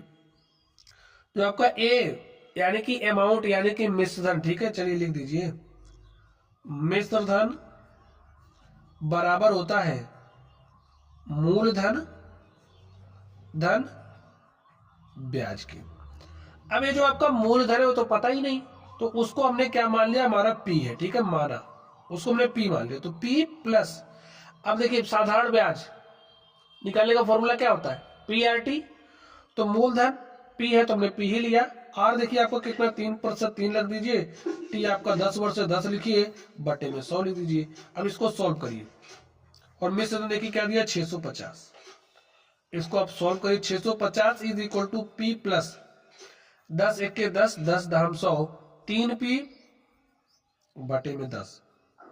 देखिए हर बराबर करके हल कर लीजिए। इसके ऊपर नीचे 10 से गुणा करिए, हो जाएगा 10 पी बटे में 10 प्लस 3 पी बटे में 10। जोड़िए 10 में 3 जोड़ा 13 पी बटे में 10। इतना तो आप कर ही सकते हो, इतना कर लिया। आगे देखिए लिखिए 650, यहाँ पर 10 भाग के साथ है, यहाँ पर आएगा गुणे के साथ। 650 गुणे में 10 इज इक्वल टू 13 पी। 13 के 13, 13 पचे 65, 13 शून्य शून्य, 50 धाम 500। तो पी आपके पास क्या आ चुका है? 500 रुपया। तो प्यारे साथियों देखिए, आराम से हमने निकाल लिया ना, कुछ ज्यादा सोचना पड़ा नहीं पड़ा। आपको कॉन्सेप्ट पता होगा तो आप लोग प्रश्नों को यूं सॉल्व करोगे, ठीक है, यानी कि चुटकियों में। चलिए अब हम लोग चलते हैं अपने अगले टॉपिक पर। स्टूडेंट्स टॉपिक नंबर हमारा 7 है, और इसमें हम आपको सिखाएंगे कि आप लोग चक्रवृद्धि ब्याज कैसे निकालोगे। तो चलिए ध्यान से देखिए। चक्रवृद्धि ब्याज निकालने का हमारा फॉर्मूला होता है, सिंपल सा मैं आपको फॉर्मूला सिखा रहा हूं, और आप लोग उसी फॉर्मूले पर अडिग रहना है, ठीक है। अडिग का मतलब कॉन्सेप्ट आपको पता होना चाहिए। अब ये चक्रवृद्धि ब्याज है, इसमें क्या होता है कि ये भी समझ लीजिए। साधारण ब्याज और चक्रवृद्धि ब्याज दो तरीके का ब्याज लगता है। जो आप बैंक में पैसा जमा करते हो ना, जैसे आपने बैंक में पैसा जमा कर दिया, समझिए आपका क्या है जमा? 2000 रुपए, ठीक है, 2000 रुपए आपने जमा किया। प्रथम वर्ष, 1 वर्ष बीत गया। 1 वर्ष जब आपका बीता तो समझिए आपको 200 से आपका ब्याज 100 रुपए बढ़ गया, 2100 रुपए मिला ना। बात समझिए हमारे, 200 रुपए ब्याज बढ़ा तो आपका पैसा 2100। ये जो 2100 वो क्या है? मिश्र धन है भाई, इसमें ब्याज भी है आपका और मूलधन भी है। आगे देखिए अगले वर्ष के लिए, यानी कि जब फिर अगला वर्ष, जैसे 1 वर्ष बीता, आपने पैसा यहां पर जमा किया था, भूल जाइए इसको। अब 1 वर्ष पार हुआ फिर, तो आपका जो पैसा है, इस पैसे पर देखिए, अब ये जो आप 2100 है ना, इस 2100 पर ब्याज आपको मिलेगा। आपने जमा तो 2000 किया था, लेकिन ये जो आपका मिश्र धन है, मूलधन प्लस ब्याज, अब इसमें जो ब्याज है ना, देखिए उस पर भी आपको ब्याज मिल रहा है। यानी कि ये जो आपका मिश्र धन था वो मूलधन बन गया है इसके लिए अब आपको अलग से ब्याज मिला, तो समझिए आपको कुछ रुपए और मिल गए, 2250। अब अगले वर्ष के लिए ये 2250 मूलधन का काम करेगा और आपको कुछ और पैसे मिलेंगे, ठीक है, बात समझ गए आप लोग? लेकिन साधारण ब्याज में ऐसा नहीं होता था। साधारण ब्याज में अगर आपने 2000 जमा किया, 2000 आपने क्या क्या जमा किया, तो एक वर्ष बाद समझिए एक पैसा आपका कितना हो गया, 2100 हो गया। अगले वर्ष फिर इसी 2000 पर ही जितना परसेंट तो कह रहा है उतना परसेंट ब्याज देगा, यानी कि 2200 हो गया। फिर अगले वर्ष ये 2300 हो रहा है, यानी कि मूलधन आपका यही है। ये साधारण ब्याज की मैं बात कर रहा हूं, ये चक्रवृद्धि ब्याज की बात है, ठीक है। साधारण ब्याज में हमारा प्रत्येक वर्ष का जो मूलधन है वो समान रहता है, लेकिन इसमें देखिए मूलधन बदल रहा है। एक बार 2000 था, फिर 2100 बन गया मूलधन, तो 2100 पर ब्याज मिला। जो भी ब्याज आएगा इसमें ये हमारा मिश्र धन है, ठीक है, ब्याज प्लस मूलधन। अब फिर अगले वर्ष के लिए ये आपका क्या बन गया, प्रिंसिपल यानी कि मूलधन। अगले वर्ष के लिए बनेगा, अगले वर्ष के लिए, ऐसे चलता रहता, ठीक है। तो बात मेरी आप समझ गए होंगे, आप लोग यहां पर ध्यान से देखिए। अब जो चक्रवृद्धि मिश्रधन है, चक्रवृद्धि मिश्रधन को निकालने की बात कह रहा है। चक्रवृद्धि मिश्रधन को निकालने का हमारा फॉर्मूला होता है, ए हमारा क्या होता है, अमाउंट, अमाउंट का मतलब मिश्रधन, ठीक है। तो ए इज इक्वल टू होता है P of 1 plus R upon में 100 की पावर एन। ए हमारा चक्रवृद्धि मिश्रधन निकालने का फॉर्मूला है।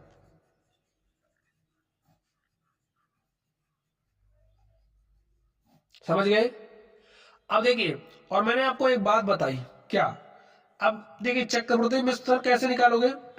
मिश्रधन निकालने का फॉर्मूला वही होगा, मूलधन बराबर होता है मूलधन धन में ब्याज। ब्याज अगर आपका साधारण ब्याज है, साधारण ब्याज लिखोगे, और चक्रवृद्धि ब्याज है, चक्रवृद्धि ब्याज। तो चक्रवृद्धि ब्याज को अंग्रेजी में कंपाउंड इंटरेस्ट कहते हैं, उसको सीआई से दिखाते हैं। अब समझिए आपको चक्रवृद्धि ब्याज निकालना है, तो चक्रवृद्धि मिश्रधन में से मिश्रधन और जो आपका मूलधन इधर लेकर के आइए, मूलधन में से घटा दोगे तो आपको देखिए सीआई मिल जाएगा, ठीक है। तो ऐसे निकालना है। चलिए अब आप लोग ध्यान से देखिए, यहां पर कह रहा है रुपया 3000, यानी कि आपका जो मूलधन है पी है वो 3000 है। देखिए दर 20% वार्षिक चक्रवृद्धि ब्याज की दर से, समय 2 वर्ष दिया है, जो आपका यन है 2 वर्ष दिया। कह रहा है चक्रवृद्धि मिश्रधन ज्ञात कीजिए, यानी कि ए का मान निकालना है। और हम जानते हैं ए इज इक्वल टू होता है पी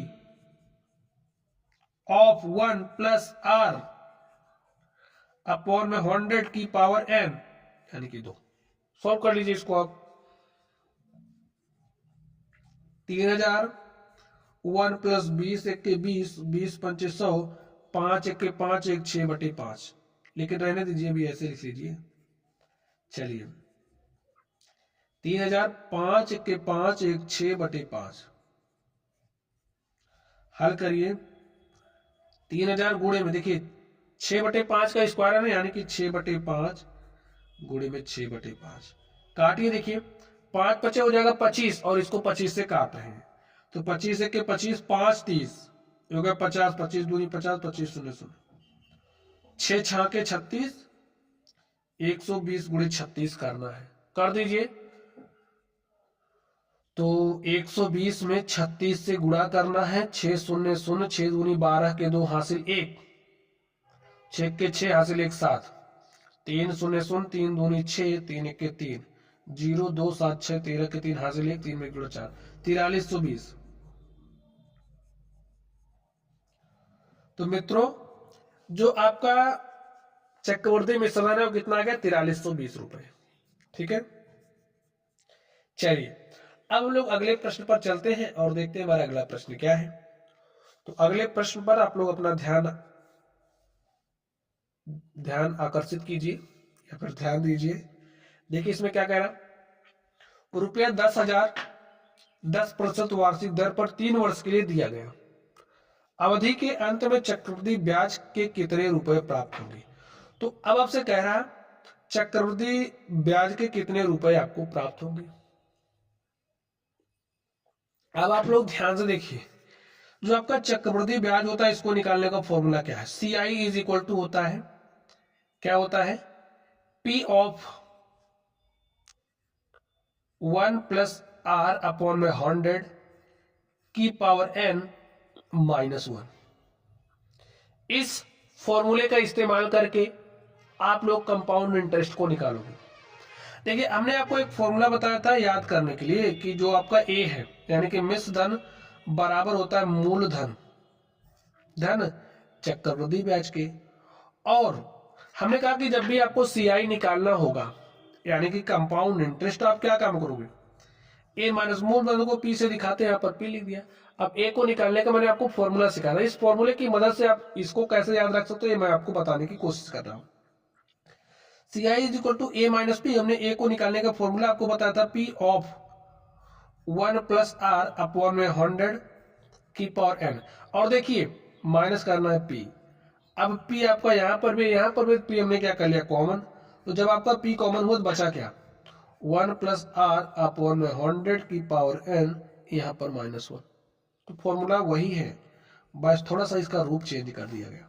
अब आप ध्यान से देखिए, आपको सी आई निकालना है तो सी आई इज इक्वल टू हो जाएगा पी कितना है आपका 10,000 ऑफ 1 प्लस आर अपॉन में 100 की पावर एन, एन देखिए कितना दिया 3 -1। हल करिए आप इसको, लिखिए 10,000 1 प्लस 10 एक के 10 10 दाम 100 1/10 की पावर 3 -1। 10 एक के 10 1 11/10। तो स्टूडेंट्स नेक्स्ट देखिए 1000, यहां पर आपके पास क्या है 11/10। तो 11/10 यानी कि 11 की पावर 3 बटे में 10 की पावर 3। तो 11 की पावर 3 क्या हो जाएगा 11 11 में 121 11 में 1331। तो यहाँ पर 1331 आया, 10 दाम 100 दाम 1000, यहाँ पर हमारे पास 1000 आया माइनस। देखिए हमने 11/10 को सॉल्व करके 1331 बटे हमारे पास 1000 आ गया। इसको हम लोग सॉल्व कर लेते हैं, लिखिए 10,000 1331 1000। भाई हर बराबर करने के लिए इसके ऊपर नीचे 1000 से गुणा करेंगे, हर बराबर हो गया तो अंशों को घटा लेंगे, तो घटा लीजिए। लिखिए 1000, 1331 में से 1000 घटाएंगे 331 आएगा बटे में 1000। देखिए 1 2 3 0 1 2 3 0 से कट गया, तो 331 का गुणा 10 से करेंगे तो 3310 आ गया। और प्यारे साथियों यही हमारा क्या हो गया आंसर हो गया। ठीक है, चलिए अब हम लोग चलते हैं अगले प्रश्न पर और देखते हैं हमारा अगला प्रश्न क्या है। तो स्टूडेंट्स अगले प्रश्न को आप लोग ध्यान से देखिए।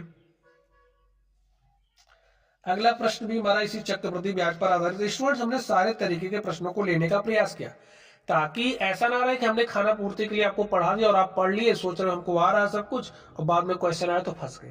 तो ऐसी स्थिति ना आए, इसलिए हमने सोचा कि भाई हर तरीके के प्रश्नों को लें ताकि आपका कॉन्सेप्ट अच्छे से क्लियर रहे। वीडियो लंबी हो रही है कोई बात नहीं, आप लोग पढ़ते रहिए, कुछ सीखने को भी मिल रहा। ध्यान से देखिए, कह रहा है किसी धन का 10% वार्षिक ब्याज की दर से चक्रवृद्धि मिश्र धन रुपया 6655 है। तो आपको चक्रवृद्धि मिश्र धन दिया है यानी कि ए आपको दिया है 6655, वह धन ज्ञात कीजिए यानी कि पी हमें निकालना है। आर हमारा 10% है और धन 3 वर्ष के लिए जो आपका टी है वो 3 ईयर है। चलिए आगे ध्यान से देखिए, पी आपको निकालना है ना। चलिए फॉर्मूला अप्लाई करिए, A is equal to P of 1 plus R upon में 100 की पावर एन। ए आपको दिया है 6655, पी आपको निकालना है 1 प्लस आर का मान आपके पास 10 है बटे में 100 की पावर एन। देखिए समय को एन से भी दिखाते हैं टी से भी दिखाते हैं, ठीक है। तो हमने यहाँ पर एन लिखा तो यार हमारे पास 3 ईयर है, तो यहाँ पर पावर में 3 लगा दीजिए। 6655 पी ऑफ 1 प्लस 10 एक के 10 10 धाम 100 10 एक के 10 1 11 बटे में 10। चलिए यही लिख देते हैं एक बार क्योंकि हमने यहां पर 1 लिख दिया ना। 1/10 की पावर 3, ये पी ऑफ 10 एक के 10 1 11 बटे में 10 की पावर 3। इसको स्टूडेंट सॉल्व करिएगा। 6655 है ना, पी गुणे में 11 गुणे में 11 गुणे में 11 बटे में 10 गुणे में 10 गुणे में 10। फिर इसको हमने खोल दिया और क्या किया, अब सॉल्व करिए। पी निकालना है यहाँ पर 11 से भाग दीजिए, देखिए 11 6 के 66, पूरी तरीके से कट गया, 5 में भाग नहीं जा रहा, 0 कट लगाएंगे 55 हो गया, 11 5 55। अब देखिए फिर से 11 से काटिए, तो 11 के 11 5 55, 5 60 55, 11 5 55, फिर 11 से कटेगा, तो 11 5 55, हमारे पास 5 आ गया। 5 इज इक्वल टू पी, और ये 10 दाम 100 दाम 1000 यहाँ बटे में है, यहाँ आएगा तो गुणे के साथ हो जाएगा, तो यहाँ पर लिख दीजिए 1000। तो जो आपके पास पी है 5 गुणे 1000 करोगे तो 5000, और ये स्टूडेंट्स क्या हो गया, आंसर हो गया। तो ऐसे ही निकालना है, ठीक है। चलिए अब हम लोग चलते हैं अपने अगले टॉपिक पर और देखते हैं हमारा अगला टॉपिक क्या है। अगला टॉपिक स्टूडेंट त्रिभुज का क्षेत्रफल निकालना हम आपको सिखाने वाले हैं। तो आप लोग देखिए त्रिभुज का क्षेत्रफल आप लोग कैसे निकालोगे, ध्यान से देखिए। जब आपको आधार और ऊंचाई दी गई हो तो त्रिभुज का क्षेत्रफल निकालने का फॉर्मूला क्या होता है। जब आपको त्रिभुज का आधार और ऊंचाई दिया गया हो, ठीक है, तो इस स्थिति में त्रिभुज का क्षेत्रफल हमारा बराबर होता है 1/2 गुणे में आधार और गुणे में ऊंचाई की। तब आप ये फॉर्मूला इस्तेमाल करोगे। तो इसमें देखिए आधार आपके पास 4 है और इस पर ऊंचाई क्या है, 3 है। 1/2 गुणे में आधार क्या है, 4 है, ऊंचाई क्या है, 3 है। 2 1 के 2, 2 दूनी 4, 2 3 6, ठीक है। अब आप ध्यान से क्षेत्रफल है, यहाँ पर सेंटीमीटर दिया है, तो इसका मतलब मात्रक वर्ग सेंटीमीटर। इसको सॉल्व करिए। अब स्टूडेंट्स आप ध्यान से देखिए, अगर ऐसा भी हो सकता है कि आपके पास कोई त्रिभुज दिया है जिसके तीनों भुजाओं की लंबाइयां आपको दी गई हैं, तो जब त्रिभुज की तीनों भुजाओं की लंबाइयां आपको दी गई हैं तो त्रिभुज का क्षेत्रफल निकालने के लिए हम लोग हीरोन्स फॉर्मूला का इस्तेमाल करते हैं। अब ये हीरोन फॉर्मूला क्या है, इसको ध्यान से देखिए। Under root S of S minus A S minus B S minus C. A B C क्या है, त्रिभुज की भुजाएं हैं। इसको आप ए ले लीजिए, इसको आप बी ले लीजिए, इसको आप सी ले लीजिए, ठीक है। एस क्या होता है, अर्ध परिमाप, यानी कि अगर आपको एस निकालना है ए प्लस बी प्लस सी, यानी कि त्रिभुज की तीनों भुजा का योग करिए, 2 से भाग दे दीजिए, तो 13 14 27 15, 27 5 32 10 42, और 42 को 2 से भाग देंगे तो हमारे पास 21 आ गया।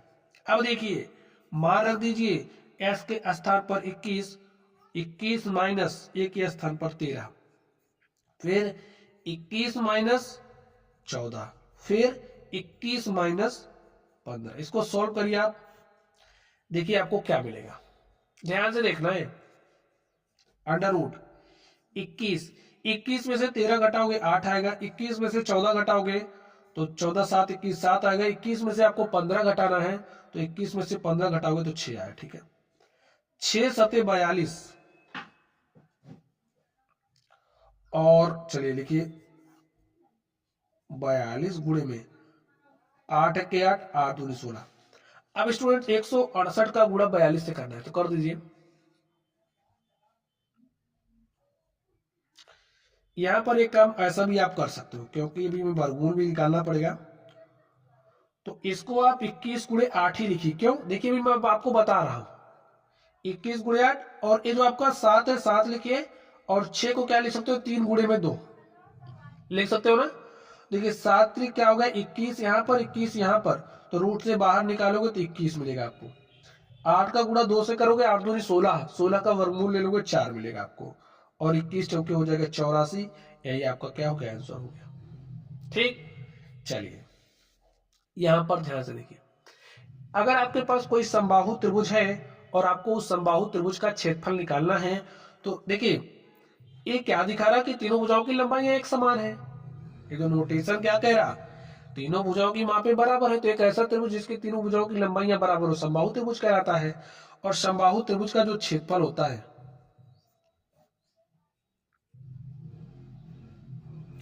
त्रिभुज का क्षेत्रफल बराबर होता है √3/4 इंटू में भुजा के स्क्वायर की। और देखिए लिखिए √3/4 भुजा क्या है, 6 है, तो 6 का स्क्वायर 36, 4 1 के 4, 4 9 38। जो क्षेत्रफल है √9√3, अगर इसको सेंटीमीटर में है ये, तो ये भी वर्ग सेंटीमीटर में आ जाएगा। यहाँ पर सेंटीमीटर स्टूडेंट क्षेत्रफल है, तो इसका भी मात्रा क्या लिख दीजिए, वर्ग सेंटीमीटर। समझ गए बात। चलिए नेक्स्ट चलते हैं और देखते हैं हमारा अगला टॉपिक है। ये तीनों फॉर्मूले आपको ध्यान में होने चाहिए। अगला हम लोग बात करेंगे आयत की। अब स्टूडेंट्स आयत देखिए क्या होता है। यहाँ पर परिभाषा नहीं बता रहे, आपको आयत का क्षेत्रफल निकालना सिखाएंगे, वर्ग का क्षेत्रफल निकालना सिखाएंगे। तो ध्यान से देखिए, आयत का जो क्षेत्रफल होता है हमारा बराबर होता है लंबाई गुणा में चौड़ाई के। तो लंबाई 5 है, देखिए चौड़ाई 4 है, तो 5 गुणे 4, इसको सेंटीमीटर कर लो मात्रक, तो 5 सौ के हो जाएगा 20, और क्षेत्रफल का मात्रक वर्ग इकाई होता है, तो वर्ग सेंटीमीटर। ठीक है, यहां पर ध्यान से देखिए, वर्ग का क्षेत्रफल निकालना है। वर्ग का क्षेत्रफल निकालने का फॉर्मूला होता है भुजा का स्क्वायर, जो भी भुजा होगी उसका वर्ग कर दोगे। तो भुजा 7 सेंटीमीटर है। देखिए वर्ग की प्रत्येक भुजा की लंबाई बराबर होती है, तो ये भी 7 होगा, ये भी 7 होगा, ये भी 7 होगा, ये भी 7 होगा, और 7 का वर्ग क्या हो जाएगा 49 सेंटीमीटर स्क्वायर। यही हमारा क्या हो गया, आंसर हो गया। तो ऐसे ही निकालना है। चलिए अब हम आपको निकालना सिखाएंगे वृत्त का क्षेत्रफल। आप कैसे निकालोगे भाई, वृत्त का क्षेत्रफल भी निकालना आपको आना चाहिए। तो वृत्त का क्षेत्रफल निकालने का फॉर्मूला क्या होता है, इसको देखिए, वृत्त का क्षेत्रफल हमारा बराबर होता है पाई आर स्क्वायर की। आर क्या है, त्रिज्या है, और जो पाई का मान है, पाई का मान 22/7 होता है। ठीक है, सॉल्व करिए। त्रिज्या आपको दी गई, हो सकता है व्यास आपको दिया जाए, तो जब आपको त्रिज्या दी गई होगी तो इस फॉर्मूले का इस्तेमाल करोगे। तो वृत्त का क्षेत्रफल क्या हो जाएगा, यहीं पर निकाल लीजिए। पाई का मान 22/7 रखिए, आर का मान 14 है, तो 14 का स्क्वायर, 14 का स्क्वायर का मतलब 14 गुणे 14, 7 के साथ 7 दूनी 14, 22 दूनी 44, गुणे में 14, 14 चौका 56 के 6 हासिल 5, 14 चौका 56, 5 61। अब देखिए सेंटीमीटर में है तो वर्ग सेंटीमीटर, यही आपका क्या हो गया, आंसर हो गया। हो सकता है आपको व्यास दिया गया हो, देखिए स्टूडेंट व्यास दिया होगा तो कोई बात नहीं, फॉर्मूला हम यही इस्तेमाल करेंगे। बट हमें एक बात पता होनी चाहिए, जो हमारी व्यास अगर दिया गया है, जो व्यास होता है, जो आपकी त्रिज्या होती है आर, वो व्यास की आधी होती है। तो इसको 2 से भाग दोगे तो आपको त्रिज्या मिल जाएगी, तो 49/2 करोगे। ठीक है, 49/2 आपको त्रिज्या मिल गई। और जब त्रिज्या मिल गई तो इसी फॉर्मूले का आप इस्तेमाल करोगे, तो वृत्त का क्षेत्रफल क्या हो जाएगा, पाई आर स्क्वायर। पाई का मान होता है 22/7, आर देखिए क्या है 49/2, स्क्वायर करना तो 49/2, 49/2 लिख दीजिए। सॉल्व करिए, देखिए 7 1 के साथ 7 7 49, 2 से काटिए, 2 1 के 2, यहां पर आ गया 11, 11 गुणे में 7 गुणे में 49, 11 गुणे में 7 गुणे में 49 और बटे में 2। सॉल्व कर लीजिए, 11 सते होता 77 गुणे में 49 बटे में 2। तो स्टूडेंट्स काम आपका है, इसका गुणा इससे करोगे, 2 से भाग दोगे। मैंने आपको सब सिखा दिया, ठीक है, तो इतनी तो प्रैक्टिस आप करिए। चलिए नेक्स्ट चलते हम लोग, आयतन निकालना हम आपको सिखाएंगे। अब देखिए आयतन किसका किसका निकालोगे, सबसे पहले हम लोग घन का आयतन निकालते हैं। तो घन के बारे में आपको जानकारी होनी चाहिए। चलिए हम आपको बता के दिखाते हैं। घन हमारी एक त्रिविमीय आकृति होती है। ठीक है, डायरेक्टली आपको फॉर्मूला सिखा देते, लेकिन चलिए कोई बात नहीं, आप लोग चित्र भी बनाना सीख लीजिए। घन हमारी एक त्रिविमीय आकृति होती है, जिसकी प्रत्येक भुजा की लंबाई क्या होती है, एक समान होती है। जैसे आप लोगों ने कोई बॉक्स देखा होगा, पैकिंग वाला जो बॉक्स आता है, कोई भी बॉक्स आप लीजिएगा, हमारे पास तो अभी है नहीं, तो ऐसा जो बॉक्स आपको दिखेगा वो आपका घन होगा, बशर्ते क्या होना चाहिए, उसकी सभी भुजाओं की लंबाई एक समान होनी चाहिए। घन का जो आयतन होता है, घन का आयतन बराबर होता है भुजा का क्यूब।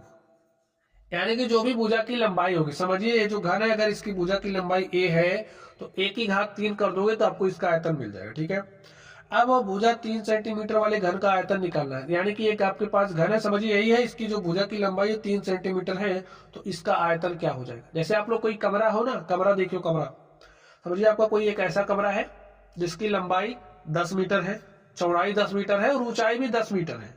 तो जो आपका कमरा एक घनाकार है, ठीक है, और आप कमरे का आयतन निकालना चाहते हो तो कैसे निकालोगे, भुजा की पावर 3, यानी कि जो भी लंबाई चौड़ाई ऊंचाई दी गई है सब बराबर ही होगी, तो यानी कि लंबाई गुणे चौड़ाई गुणे ऊंचाई करोगे, सब बराबर है, यानी कि a गुणे a गुणे a की पावर 3, यानी कि भुजा की पावर 3। तो 3 का क्यूब करोगे, 3 3 9 3 27 सेंटीमीटर क्यूब। जो आपका घन है उसका आयतन निकालने का फॉर्मूला आपको पता होना चाहिए। अब आपको घनाभ कोई दे दिया, यानी कि आप ऐसे कमरे की कल्पना करिए जिसकी लंबाई 10 है, चौड़ाई 12 है और ऊंचाई 15 है, कुछ भी मान लो, तीनों अलग अलग हो, कुछ इस तरीके से आकार आपको देखने को मिलेगा।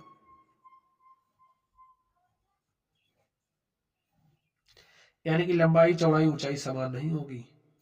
आकृति तो ये भी आपकी त्रिविमीय ही होती है। ठीक है, अब आपको इसका आयतन निकालना है। समझिए, ये आपकी लंबाई है और ये आपकी चौड़ाई है और ये आपकी ऊंचाई है। तो जो घनाभ का आयतन होता है बराबर होता है लंबाई गुणे में चौड़ाई और गुणे में ऊंचाई के। अब देखिए, भुजा 7 सेंटीमीटर, इसमें स्टूडेंट्स घन का आयतन निकालना। ठीक है, तो हमने घनाभ के लिए दूसरा सीख लिया है। चलिए फॉर्मूला आप समझ लीजिए। फॉर्मूला मैंने आपको घनाभ के लिए समझा दिया। ठीक है, आयतन निकालना, तो ये जो 7 है 7 की पावर 3 करोगे 7 7 49,343 सेंटीमीटर क्यूब। ये आपका ये जो क्वेश्चन है इसका सॉल्यूशन हो गया। अब जो आपका घनाभ है, देखिए घनाभ है ना, घनाभ का आयतन हमने आपको निकालना सिखाया फॉर्मूले के माध्यम से। फॉर्मूला मैंने आपको सिखा दिया, क्वेश्चन मैंने यहां पर लिया उसके लिए। एक घनाभ है जिसकी भुजा की लंबाई 3 4 5 यानी कि लंबाई चौड़ाई ऊंचाई इस तरीके से है, तो घनाभ का आयतन निकालना है। तो आयतन निकालने का मैंने आपको फॉर्मूला समझाया, क्या होता है, लंबाई गुणे में चौड़ाई और गुणे में ऊंचाई। लंबाई कितनी है, 3 है, चौड़ाई 4 है, ऊंचाई 5 है, तो 3 चौके 12 पंचे 60 सेंटीमीटर क्यूब। ये आपका क्या हो गया, जो भी घनाभ है उसका आयतन। अगला देखिए, 5 7 12 सेंटीमीटर भुजा वाले घनाभ का आयतन निकले। घनाभ का आयतन निकालने का फॉर्मूला क्या होता है बताइए, लंबाई गुणे चौड़ाई गुणे ऊंचाई, आपको याद ही रहेगा। लंबाई 5 है, चौड़ाई 7 है, ऊंचाई 12 है। 5 गुणे 12 करोगे 60, गुणे में 7 करोगे 7 शून्य शून्य 7 छंगे 42 सेंटीमीटर में दिया है, तो सेंटीमीटर क्यूब हो गया घनाभ का आयतन निकालना। सीख गए आप लोग। चलिए अब हम बात करेंगे बेलन की। अगर आपके पास कोई बेलन है, बेलन जानते हो ना, नहीं जानते, चलिए हम आपको बेलन बना के दिखाते हैं। आप समझिए आपके पास एक क्या है, एक बेलन है। ये जो बेलन है, इस बेलन की त्रिज्या क्या है, आर है, और ये जो बेलन है इस बेलन की ऊंचाई आपकी क्या है, एच है। बेलन की ऊंचाई एच है और जो त्रिज्या वो क्या है आपकी आर है। ये त्रिज्या होती है और ये आपकी क्या है, ऊंचाई है। तो इस स्थिति में बेलन का जो आयतन है, बेलन का आयतन हमारा बराबर होता है पाई आर स्क्वायर एच के। इस फॉर्मूले की मदद से आप लोग बेलन का आयतन निकाल सकते हो। ठीक है, चलिए आप ध्यान से देखिए। तो यहां पर त्रिज्या आपको 7 सेंटीमीटर दी गई, तो पाई लिखे, त्रिज्या 7 दी गई, आर स्क्वायर यानी कि 7 का स्क्वायर यानी कि 7 गुणे 7, और एच देखिए कितना है, 10 सेंटीमीटर, 10 लिख दीजिए। आगे ध्यान दीजिए, पाई 7 सता 49 मत करो, पाई का मान रख दो 22/7 पहले, ताकि थोड़ा सा सरल हो जाए ना। तो 7 से 7 कट गया, 7 दाम हो गए 70, 22 गुणे 70 कर दो, तो 22 शून्य शून्य, 22 छक्का 132, 22 सत्ते होता है 154, तो 1540 आयतन निकाल रहे हो, और मात्रा क्या दिया, सेंटीमीटर, तो यहां पर हो जाएगा सेंटीमीटर क्यूब। 1540 सेंटीमीटर क्यूब ये जो बेलन है इसका आयतन हो गया। ठीक है, एक ऐसा बेलन जिसकी त्रिज्या आर तथा ऊंचाई एच हो, तो आयतन निकालने का फॉर्मूला होता है पाई आर स्क्वायर एच, और यहां पर जो क्वेश्चन था हमने इसको सॉल्व कर दिया। ठीक है, चलिए प्यारे साथियों, अब हम लोग चलते हैं अपनी अगली क्लास में। अगला है हमारा क्या, शंकु। तो आप समझिए आपके पास कोई शंकु है, एक ऐसा शंकु है जिसकी जो त्रिज्या है वो समझिए आर है, और शंकु की जो ऊंचाई है वो एच, शंकु की त्रिज्या क्या है, आर है।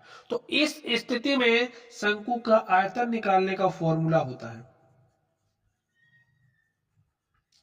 शंकु का आयतन निकालने का फॉर्मूला क्या होता है, 1/3 पाई आर स्क्वायर में एच।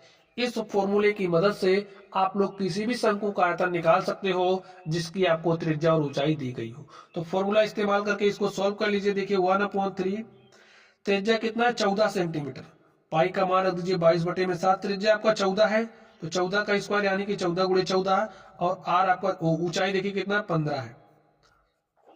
सॉल्व करिए, 7 1 के 7, 7 दूनी 14, 3 1 के 3, 3 5 15, 22 गुणे 14 गुणे 2 गुणे 5, तो लिखिए 22 गुणे में 14 और 2 पंचे हो जाएगा 10, 14 दूनी 28 के 8 हासिल 2, 14 दूनी 28 2 30 गुणे में 10, 14 दूनी 28 के 8 हासिल 2, 14 दूनी 28 2 30, और 308 का गुणा 10 से करोगे तो आपको मिलेगा 3080, यहाँ पर सेंटीमीटर में दिया गया है और आप आयतन निकाल रहे हो तो मात्रा क्या हो जाएगा सेंटीमीटर क्यूब।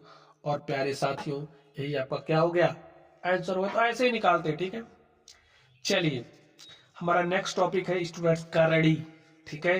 करड़ी आप कैसे सॉल्व करोगे, जो भी रूट है, हम यहाँ पर स्क्वायर रूट ही लिए, ठीक है। यहाँ पर आप ध्यान से देखिए, आप कैसे जोड़ोगे, कैसे घटाओगे, कैसे गुणा करोगे, कैसे भाग करोगे, इससे संबंधित प्रश्नों को हम हल करने वाले हैं। तो ध्यान से देखिए, आप तभी जोड़ सकते हो कब, यहाँ पर रूट के अंदर संख्या समान होनी चाहिए। यहाँ पर 5 है, यहाँ पर 25 है, क्या जोड़ पाओगे, नहीं जोड़ पाओगे। तो स्टूडेंट्स क्वेश्चन को थोड़ा सा इनकरेक्ट लग रहा है, इसको मैंने करेक्ट कर दिया आपके लिए, ठीक है।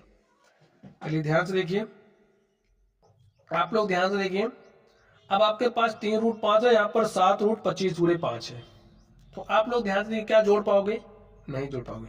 क्या आप इसको थोड़ा सा सरल कर सकते हो सकता है सरल करने के बाद हल हो जाए। तो देखिए 3√5 है प्लस ये जो 25 है ना, 25 का आप वर्गमूल लोगे तो 5 हो जाएगा, और 7 गुणे 5, 7 5 हो जाएगा 35, अंडर रूट के अंदर 5 है। यहाँ पर देखिए रूट के अंदर 5 है, रूट के अंदर 5 है, तो 3√5 में 35√5 जोड़ोगे तो 35 3 हो जाएगा 38√5, यानी कि अगर अंदर वाली संख्याएं समान हो तो आप जोड़ ले जाओगे। यहाँ पर देखिए √3 है, √3 है, अब 4√3 में 1√3 जोड़ोगे तो 4 1 होता है 5√3, हो गया आपका आंसर। मेरी बात समझ गए। अब जैसे आपके पास इस तरीके से दिया होता 7√2 प्लस 13√2, ठीक है, रूट के अंदर संख्याएं समान है ना, तो यानी कि 7√2 में जैसे 5 आम, इसको आम समझो, 5 आम है और ये भी आपका आम है, तो आम में आप आम ही को जोड़ोगे, इमली को तो जोड़ नहीं सकते, तो 7 आम 3 आम तो हो जाएगा 8 आम, और आम के स्थान पर देखिए क्या है √2, तो 8√2, हो गई गणित आपकी सॉल्व। यहां पर ध्यान से देखिए 7√7, 3√7, रूट के अंदर संख्याएं समान है ना, तो ठीक है, 7 में से 3 घटाओगे 4√7। यहां पर ध्यान से देखिए 5√2 माइनस 2√4 गुणे 2, अब आप 4 का वर्गमूल ले लोगे तो 4 का वर्गमूल आप ले सकते हो, पूर्ण वर्ग संख्या है तो 2 आ जाएगा, और 2 का गुणा 2 से करोगे 4√2, इस तरीके से हो गया √2, 5√2 में से 4√2 घटाओगे क्या बचेगा 1√2, 1 लिखने की जरूरत नहीं है, √2 लिख दीजिए, हो गया आपका आंसर। अब रूट वाली संख्याओं का गुणा कैसे करोगे, ध्यान से देख लीजिए, रूट के अंदर ए है, और देखिए यहां पर अगर कुछ भी हो बी यानी कि कोई भी संख्या हो तो गुणा करोगे क्या हो जाएगा अंडर रूट के अंदर ए बी, बस हो गया गुणा, ठीक, यही काम करिए। 5√2 है,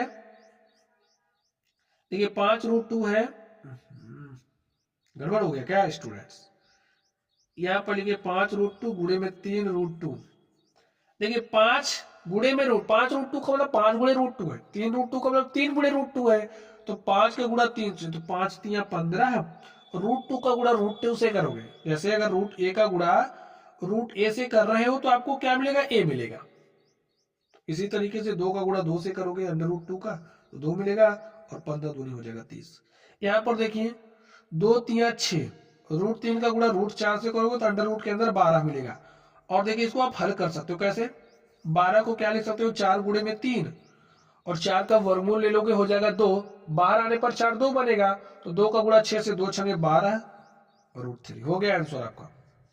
यहां पर देखिए 2 आगे 2 डिवाइडेड बाई √2 है, तो इसको कुछ ऐसे लिख सकते हो ना, और जो आपका 2 है, जैसे अभी आपने यहाँ पर सीखा रूट ए का गुणा रूट ए से कर रहे हो तो आपको ए मिला है, जो आपका ए है उस ए को ऐसे लिख भी तो सकते हो, तो जो आपका 2 है 2 को आप √2 गुणे में √2 लिखोगे तो यही मिलेगा। तो ऐसा आप कर सकते हैं।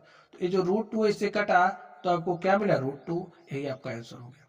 यहाँ पर ध्यान से देखिए 3√9 है। अब 9 का वर्गमूल लोगे तो क्या हो जाएगा 3, और 3 गुणे 3 किया 9 हो गया। भाग है तो बटा लगाइए 4। ये जो 9 है ना इसका वर्गमूल लीजिए तो 3 हो जाएगा। तो 4 गुणे 3, 3 1 के 3, 3 3 9, और आपको मिला 3/4, यही आपका आंसर होगा। प्यारे साथियों ये जो करड़ी है ना हमने इसको आपको सिखा दिया। आगे देखिए अब मैं आपको सिखाने वाला हूं कि आप लोग घन कैसे निकालोगे। घन कैसे निकालोगे। अगर आपके पास कोई संख्या लिखी गई जिसके ऊपर ऐसे पावर 3 लिखा गया, इसे 12 का घन या 12 की पावर 3 बोलेंगे। ठीक है।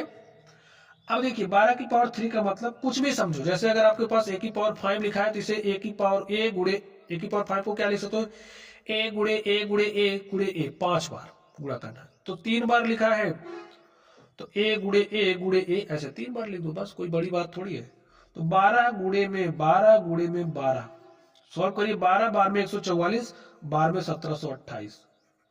देखिए 17 गुणे 17 करोगे, 17 17 में कितना होता है 189, और 189 का 17 से गुणा करो, 17 नवैया कितना होता है 153, 153 के 3 हासिल 15, 17 8 136 में 15 जोड़ोगे तो 136 5 41 10 51, 151 के 1 हासिल 15, 17 के 17 15 32। ठीक है, गुणा कर लीजिए स्टूडेंट्स।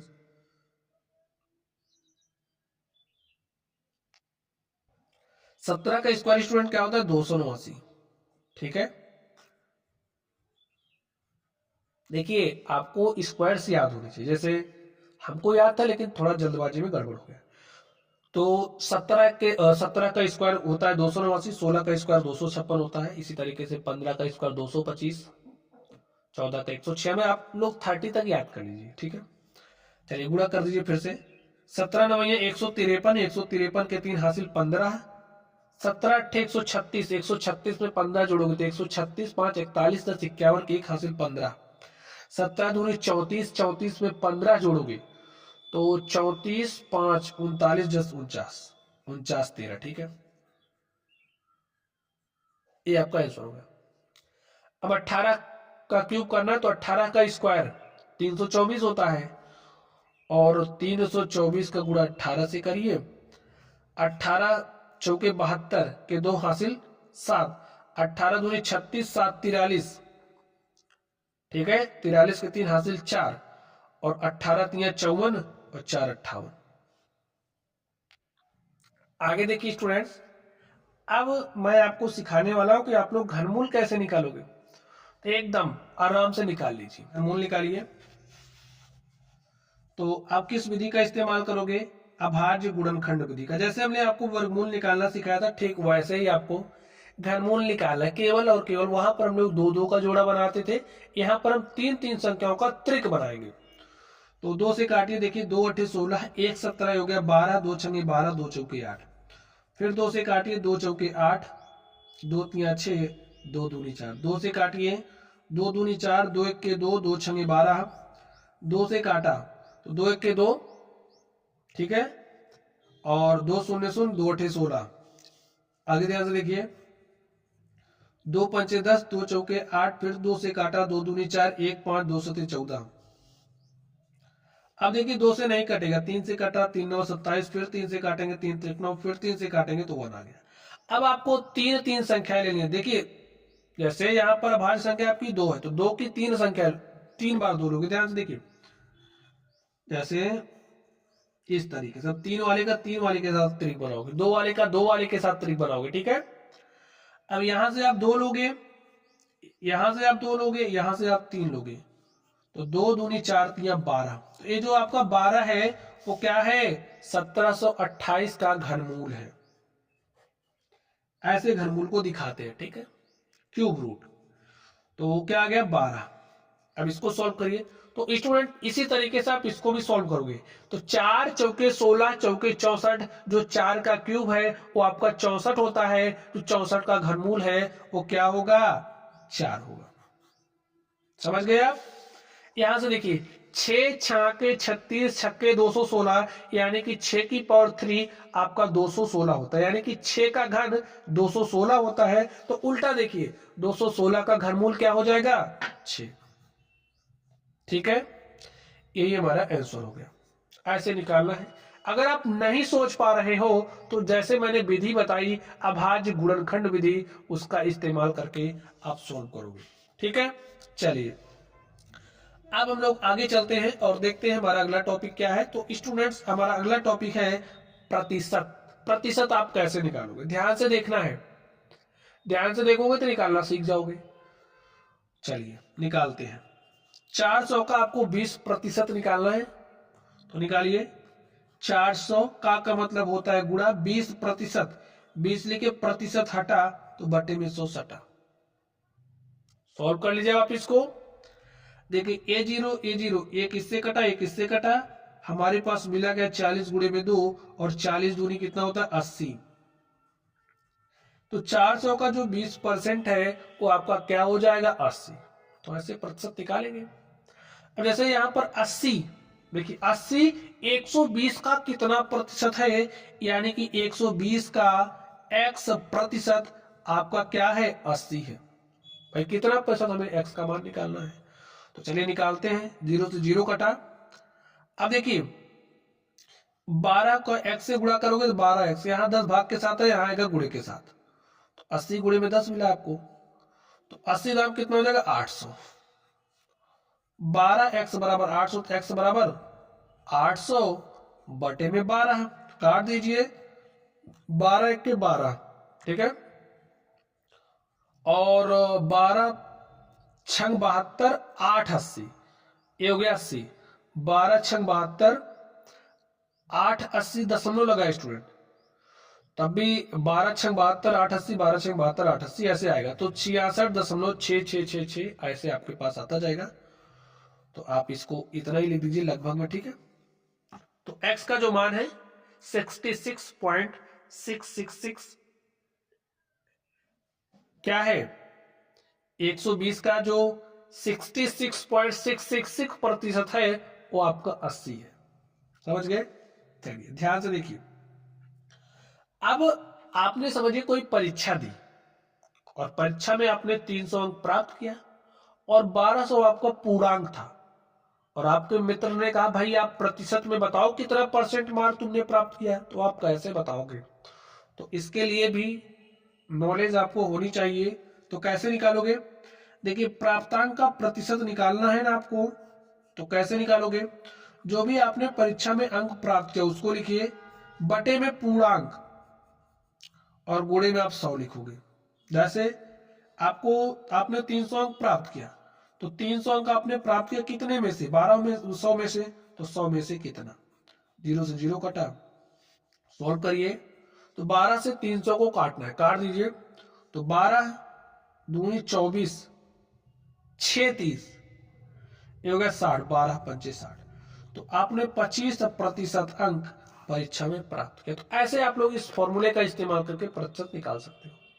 चलिए अब आपसे कहा जा रहा है 3/4 को प्रतिशत में बदलो। तो स्टूडेंट्स एक ऐसी भिन्न जिसका हर 100 है उसका अंश प्रतिशत कहलाता है। जैसे आपके पास मैंने एक भिन्न लिख दी a/100, देखिए हर 100 है ना, तो इसका जो अंश है वो आपका प्रतिशत कहलाएगा। b/100 लिखा, तो ये जो आपका b है वो क्या कहलाएगा, प्रतिशत कहलाएगा। अगर आपके पास कोई भिन्न लिखी गई है और आप उसको चाहते हो प्रतिशत में चेंज करना, तो सिंपल सा काम है, उसके अंश और हर को आप समान संख्या से गुणा कर सकते हो। समान संख्या के रूप में हम 100 को चुनेंगे, 100 से अंश और हर में गुणा कर देंगे। हर वाले 100 को छेड़ना नहीं है, और सॉल्व कर दीजिए। 25 आया, 25 75 बटे में 100, और 75 बटे 100, देखिए अंश क्या कहलाएगा, प्रतिशत, यानी कि इसको लिख सकते हो 75%। बस ऐसे ही सॉल्व करना है, ठीक है। चलिए अब हम लोग चलते हैं अपने अगले टॉपिक पर और देखते हैं हमारा अगला टॉपिक क्या है। तो प्यारे साथियों अगला टॉपिक हमारा लाभ और हानि से संबंधित है। लाभ और हानि आप कैसे निकालोगे, जैसे लाभ कैसे निकालोगे, हानि कैसे निकालोगे। आपने कोई व्यापार किया, चलिए मैं आपको समझाता हूं। आप समझिए आपकी कोई दुकान है, आप छोटा सा आपने व्यापार स्टार्ट किया, ठीक है। तो भाई व्यापार के लिए क्या जरूरी होगा, आपके पास पूंजी होनी चाहिए। समझिए आपके पास 500 रुपए है और इस 500 रुपए से आपने क्या किया, एक व्यापार स्टार्ट किया। जैसे आपने कोई सामान यहां से खरीदा, आपने सामान समझिए 500 में खरीद लिया है। तो जैसे आपने कोई भी सामान खरीद, समझिए आपने पेन खरीद लिया 500 का, आपने पेन खरीद लिया, समझिए आपने एक पुस्तक 500 की खरीद ली, ठीक है। तो ये जो पुस्तक आपकी है, आपने किसी से 500 की खरीदी, तो ये आपके लिए क्या है, क्रय मूल्य है। इसे क्या कहेंगे, क्रय मूल्य। अब ये जो 500 की पुस्तक थी, आपने इसे किसी दूसरे व्यक्ति को क्या किया, बेच दिया। और ये जो पुस्तक है आपने 500 की खरीदी थी, तो इसे क्या कहेंगे, क्रय मूल्य। और ये जो पुस्तक है आपने 600 में बेच दिया। अब देखिए 500 आपने लगाया, आप 500 का सामान खरीदा, 600 में बेच दिया। तो ये जो 600 है इसमें से 500 घटाओगे तो आपको 100 रुपया फायदा मिला, यानी कि 500 तो लगाया था लेकिन 100 रुपया आपको एक्स्ट्रा मिल गया। तो ये जो आपका 100 रुपया एक्स्ट्रा, इसे ही लाभ कहते हैं। समझ गए। और आपने 600 में पुस्तक को बेचा है ना, इतने में खरीदा था, इतने में बेचा, तो 600 आपका विक्रय मूल्य कहलाएगा। और आप अपने विवेक से बता सकते हैं कि आपको कितने का फायदा हो, चाहे आपने प्रॉफिट लॉस पढ़ा हो चाहे ना पढ़ा हो। तो कैसे निकालोगे, आप कहोगे भैया 600, भैया 500 लगाए रे 600 पाएंगे, तो 100 रुपया में ज्यादा मिल गया। तो वो जो 100 रुपया मिला ना, वो फायदा है, वो आपका क्या है, फायदा है, लाभ है। अब निकालने के लिए आपने क्या किया बताइए, जो आपका विक्रय मूल्य था, विक्रय मूल्य में से आपने क्रय मूल्य को घटा दिया। टेक्निकल भाषा में समझिए, ठीक है। तो आपको क्या मिल गया, लाभ मिल गया। विक्रय मूल्य 600 था, आपने 600 में से 500 घटाया, तो तभी तो आप बता पाए आपको 100 रुपए का फायदा हुआ, ठीक है। अब आप चाह रहे हो कि ये जो लाभ है इसको प्रतिशत में निकालना, तो कैसे निकालोगे, देखिए लाभ और हानि जब आप प्रतिशत में निकालो तो उसके लिए आधार वैल्यू क्रय मूल्य होता है, यानी कि क्रय मूल्य से ही आप डिसाइड करोगे कितना आपको लाभ हो रहा है, कितना आपको हानि हो रही है। तो ये लाभ वाला केस हमने लिया है, तो अभी आप लाभ प्रतिशत निकालना सीख लीजिए। तो लाभ प्रतिशत हमारा बराबर होता है, लाभ आपको जितने रुपए का लाभ हो रहा है बटे में क्रय मूल्य, ठीक है। हमने कहा ना आधार वैल्यू क्रय मूल्य होगी लाभ और हानि के लिए, तो यही आपकी आधार मूल्य हो गया, कुड़ी में 100। देखिए लाभ कितने का हो रहा है, 100 रुपए का। क्रय मूल्य आपका कितना था, 500 रुपए, और 100 से गुणा करो, सॉल्व कर लीजिए। तो 5 से काटोगे तो आपको मिलेगा 20%। देखिए मैंने आपको एक क्वेश्चन एग्जाम्पल के माध्यम से समझा भी दिया। चलिए, तो लाभ प्रतिशत आप कैसे निकालोगे, लाभ कैसे निकालोगे मैंने आपको समझा दिया। क्रय मूल्य क्या है, विक्रय मूल्य क्या है, ये भाई मैंने आपको समझा दिया। एक बात और देख लीजिए, अब प्रश्न को देखते ही आप कैसे जान पाओगे व्यापार में लाभ हो रहा है हानि हो रही है। जब भी आपका विक्रय मूल्य, यहाँ पर देखिए आप कैसे जानोगे, विक्रय मूल्य 600 है, क्रय मूल्य 500। जब भी आपका विक्रय मूल्य ज्यादा होगा क्रय मूल्य से, तो व्यापार में लाभ होगा। और जब विक्रय मूल्य कम हो जाए, क्रय मूल्य ज्यादा हो, तो हानि होगी। हानि वाला केस अभी बताएंगे आपको। एक ग्राइंडर मशीन को 1200 में खरीद कर 1800 में बेच दिया गया। 1200 में आपने खरीदा, 1800 में बेच दिया, यानी कि 600 का फायदा हो रहा है ना। तो 600 का लाभ हो रहा है 1200 की खरीद पर, तो 100 पर कितना, बस लाभ प्रतिशत निकल गया आपको। 6 गुणे 100 करोगे तो 600 बटे में 12, 12 एक के 12, 12 पंचे 60, 12 शून्य शून्य, आपको 50% का लाभ हुआ। कॉन्सेप्ट मैंने आपको समझा दिया, एग्जाम्पल के माध्यम से क्वेश्चन भी हो गया। चलिए आगे ध्यान से देखिए। अब यही बात फिर से आप समझिए, आपने 500 रुपए की पुस्तक खरीदी थी, ठीक है। और अगर आप किसी कारणवश, समझिए आपकी पुस्तक थोड़ी इधर उधर फट गया, चूहे ने काट दिया, तो आप कोई 500 में थोड़ी खरीदेगा, आप थोड़ा सस्ता दोगे व्यक्ति ले लेगा। तो आपने समझिए वो पुस्तक 400 में बेच दी। देखिए आप 500 का खरीदे थे, 400 का बेच रहे हो, यानी कि आपकी जेब से कुछ एक्स्ट्रा पैसा चला गया, आपको व्यापार में घाटा हो गया। बेचा कितने का, 400 का, तो ये आपका विक्रय मूल्य है। अब देखिए ये आपका क्या था, जितने का आपने खरीदा था, आपका क्रय मूल्य था। अब आप देख के ही बता सकते हो व्यापार में आपको क्या हुआ, घाटा हुआ है। 500 का खरीदा था, 400 का आपने बेच दिया। तो जब आपका विक्रय मूल्य है वो कम होगा क्रय मूल्य से, तो व्यापार में आपको हानि होगी। अब यहाँ पर ध्यान से देखिए, हमने कहा था आपसे क्या, हानि प्रतिशत हो या फिर लाभ प्रतिशत हो, निकालने के लिए आधार वैल्यू क्रय मूल्य होगा। यानी कि देखिए 500 में से अब 400 घटाओगे तभी तो आपको पता चलेगा कितने की हानि हो रही है। तो हानि निकालने के लिए क्रय मूल्य माइनस विक्रय मूल्य करोगे तो क्रय मूल्य आपका 500 है और विक्रय मूल्य 400 है। 500 में से 400 घटाए 100, यानी कि 100 रुपए की आपको हानि हो रही है। तो हानि प्रतिशत कैसे निकालोगे? जितने की हानि हो रही है तो हानि 100 रुपए की हो रही है। आधार मूल्य आधार वैल्यू क्रय मूल्य होता है, क्रय मूल्य आपका 500 है तो 100 पर कितना? 100 रुपए की हानि हो रही है, 500 की खरीद पर 100 रुपए पर कितना? ऐसे जैसे मैं बता रहा हूं ऐसे पढ़ोगे स्टूडेंट तो फॉर्मूला रटना नहीं पड़ेगा आपको। 5 के 5, 5 20 में 100, 20% की आपको हानि हो रही है। और अगर आप रटने वाले विद्यार्थी हो तो आप फॉर्मूला भी रट लीजिए। हानि प्रतिशत इज इक्वल टू होता है हानि गुणे में 100 बटे में क्रय मूल्य। ठीक है, इसके लिए फॉर्मूला रट लेना आप। चलिए अब आपको प्रतिशत हानि ज्ञात करने, देखिए क्या क्या दिया। रामू ने एक जूते को 2800 रुपए में खरीदा, यानी कि जो आपका खरीद मूल्य है वो क्या है? 2800 है क्रय मूल्य। किसी कारणवश उसे 2600 में बेचा। देखिए 2800 के लाए थे, 2600 का बेच रहे हैं, यानी कि 200 का घाटा हो रहा है, 200 की हानि हो रही है, गुणे में 100। 200 की हानि हो रही है 2800 की खरीद पर, तो 100 पर कितना? इसे आप सॉल्व कर लीजिए, आपको मिल जाएगा जो आप चाहते हो। तो 28 से आप 200 में भाग दीजिए। तो पहले आप 4 से काट दीजिए, 4 सटे 28, इसको काटा तो 50 आ गया। 7 सता 49, 1 50 बटे में 100, तो 7 सही 1/7% की हानि हो गई। ठीक है स्टूडेंट्स, समझ गए आप लोग? चलिए अब प्यारे साथियों, मैं आपको एक अलग तरीके का सवाल बताने वाला हूं। जब आप लोग कहीं कपड़े वगैरह की दुकान पर जाते हो, ज्यादा से ज्यादा आप डिस्काउंट खोजते हो ना, कि हमें कितने % का डिस्काउंट मिल रहा है। तो ये जो डिस्काउंट है इसको भी निकालना हम आपको सिखा दें। ध्यान से देखिए कैसे निकालोगे। 700 रुपए के, देखिए अब ये जो डिस्काउंट होता है हमेशा एमआरपी पर दिया जाएगा। जैसे आपने कोई सामान खरीदा, उस पर लिखा रहता है ना एमआरपी 1200, एमआरपी 1500, 500, 400, कुछ भी लिखा रहता है ना एमआरपी। तो जो भी आपको छूट मिलेगी उसी एमआरपी पर ही मिलती है। ठीक है, तो ध्यान से देखिए सॉल्यूशन। 700 रुपए के अंकित मूल्य पर, यानी कि जो आपका अंकित मूल्य जो आपका एमआरपी है वो 700 है। एक जूते पर 10% का बट्टा दिया जाता है, यानी कि जो आपकी छूट है, बट्टा देने का मतलब छूट, तो 10% की छूट दी जा रही है। बट्टे की राशि क्या होगी, यानी कि जो आपको छूट मिला वो कितना रुपया का छूट मिला। अब आप ध्यान से देखिए, 700 पर ही तो 10% की छूट मिलेगी। समझ रहे हो बात? अंकित मूल्य पर छूट मिलती है, तो 700 पर आपको 10% की छूट मिल रही है, यानी कि 700 का 10%, तो 700 का मतलब गुणा 10%, यानी कि 10 बटे में 100। 0 से 0 काटा, 0 से 0 काटा, आपके पास आ गया 70। तो जो आपकी छूट की राशि है वो आके आ गई 70 रुपए। ठीक है, 70 रुपया की छूट आपको मिली। यहां पर ध्यान से देखिए, 1200 रुपए के अंकित मूल्य वाले एक जींस पर 20% का छूट दिया गया। जींस का विक्रय मूल्य क्या था स्टूडेंट्स?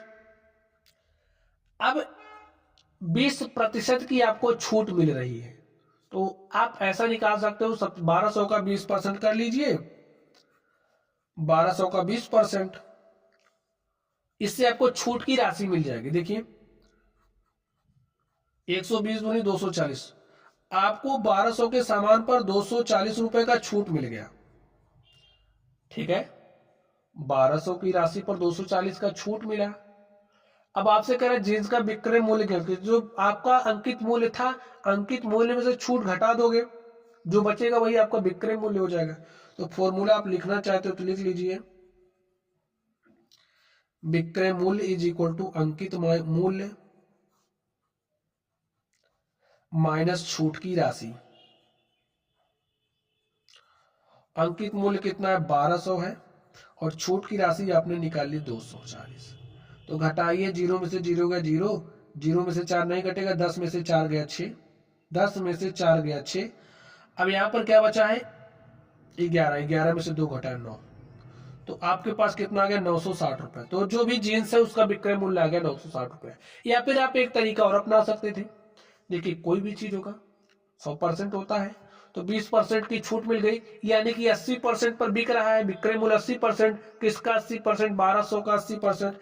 तो आप डायरेक्टली करोगे 1200 का 80%, 80/100 काट देते इसको, और 12×96 960 आपके पास आराम से आ जाता है क्या, विक्रय मूल्य।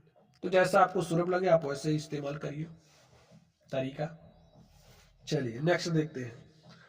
अब आपको दिया है 14,400 रुपये अंकित मूल्य वाले एक टेलीविजन पर 1728 रुपये का छूट दिया जाता है। कितने का छूट मिला, 1728 का।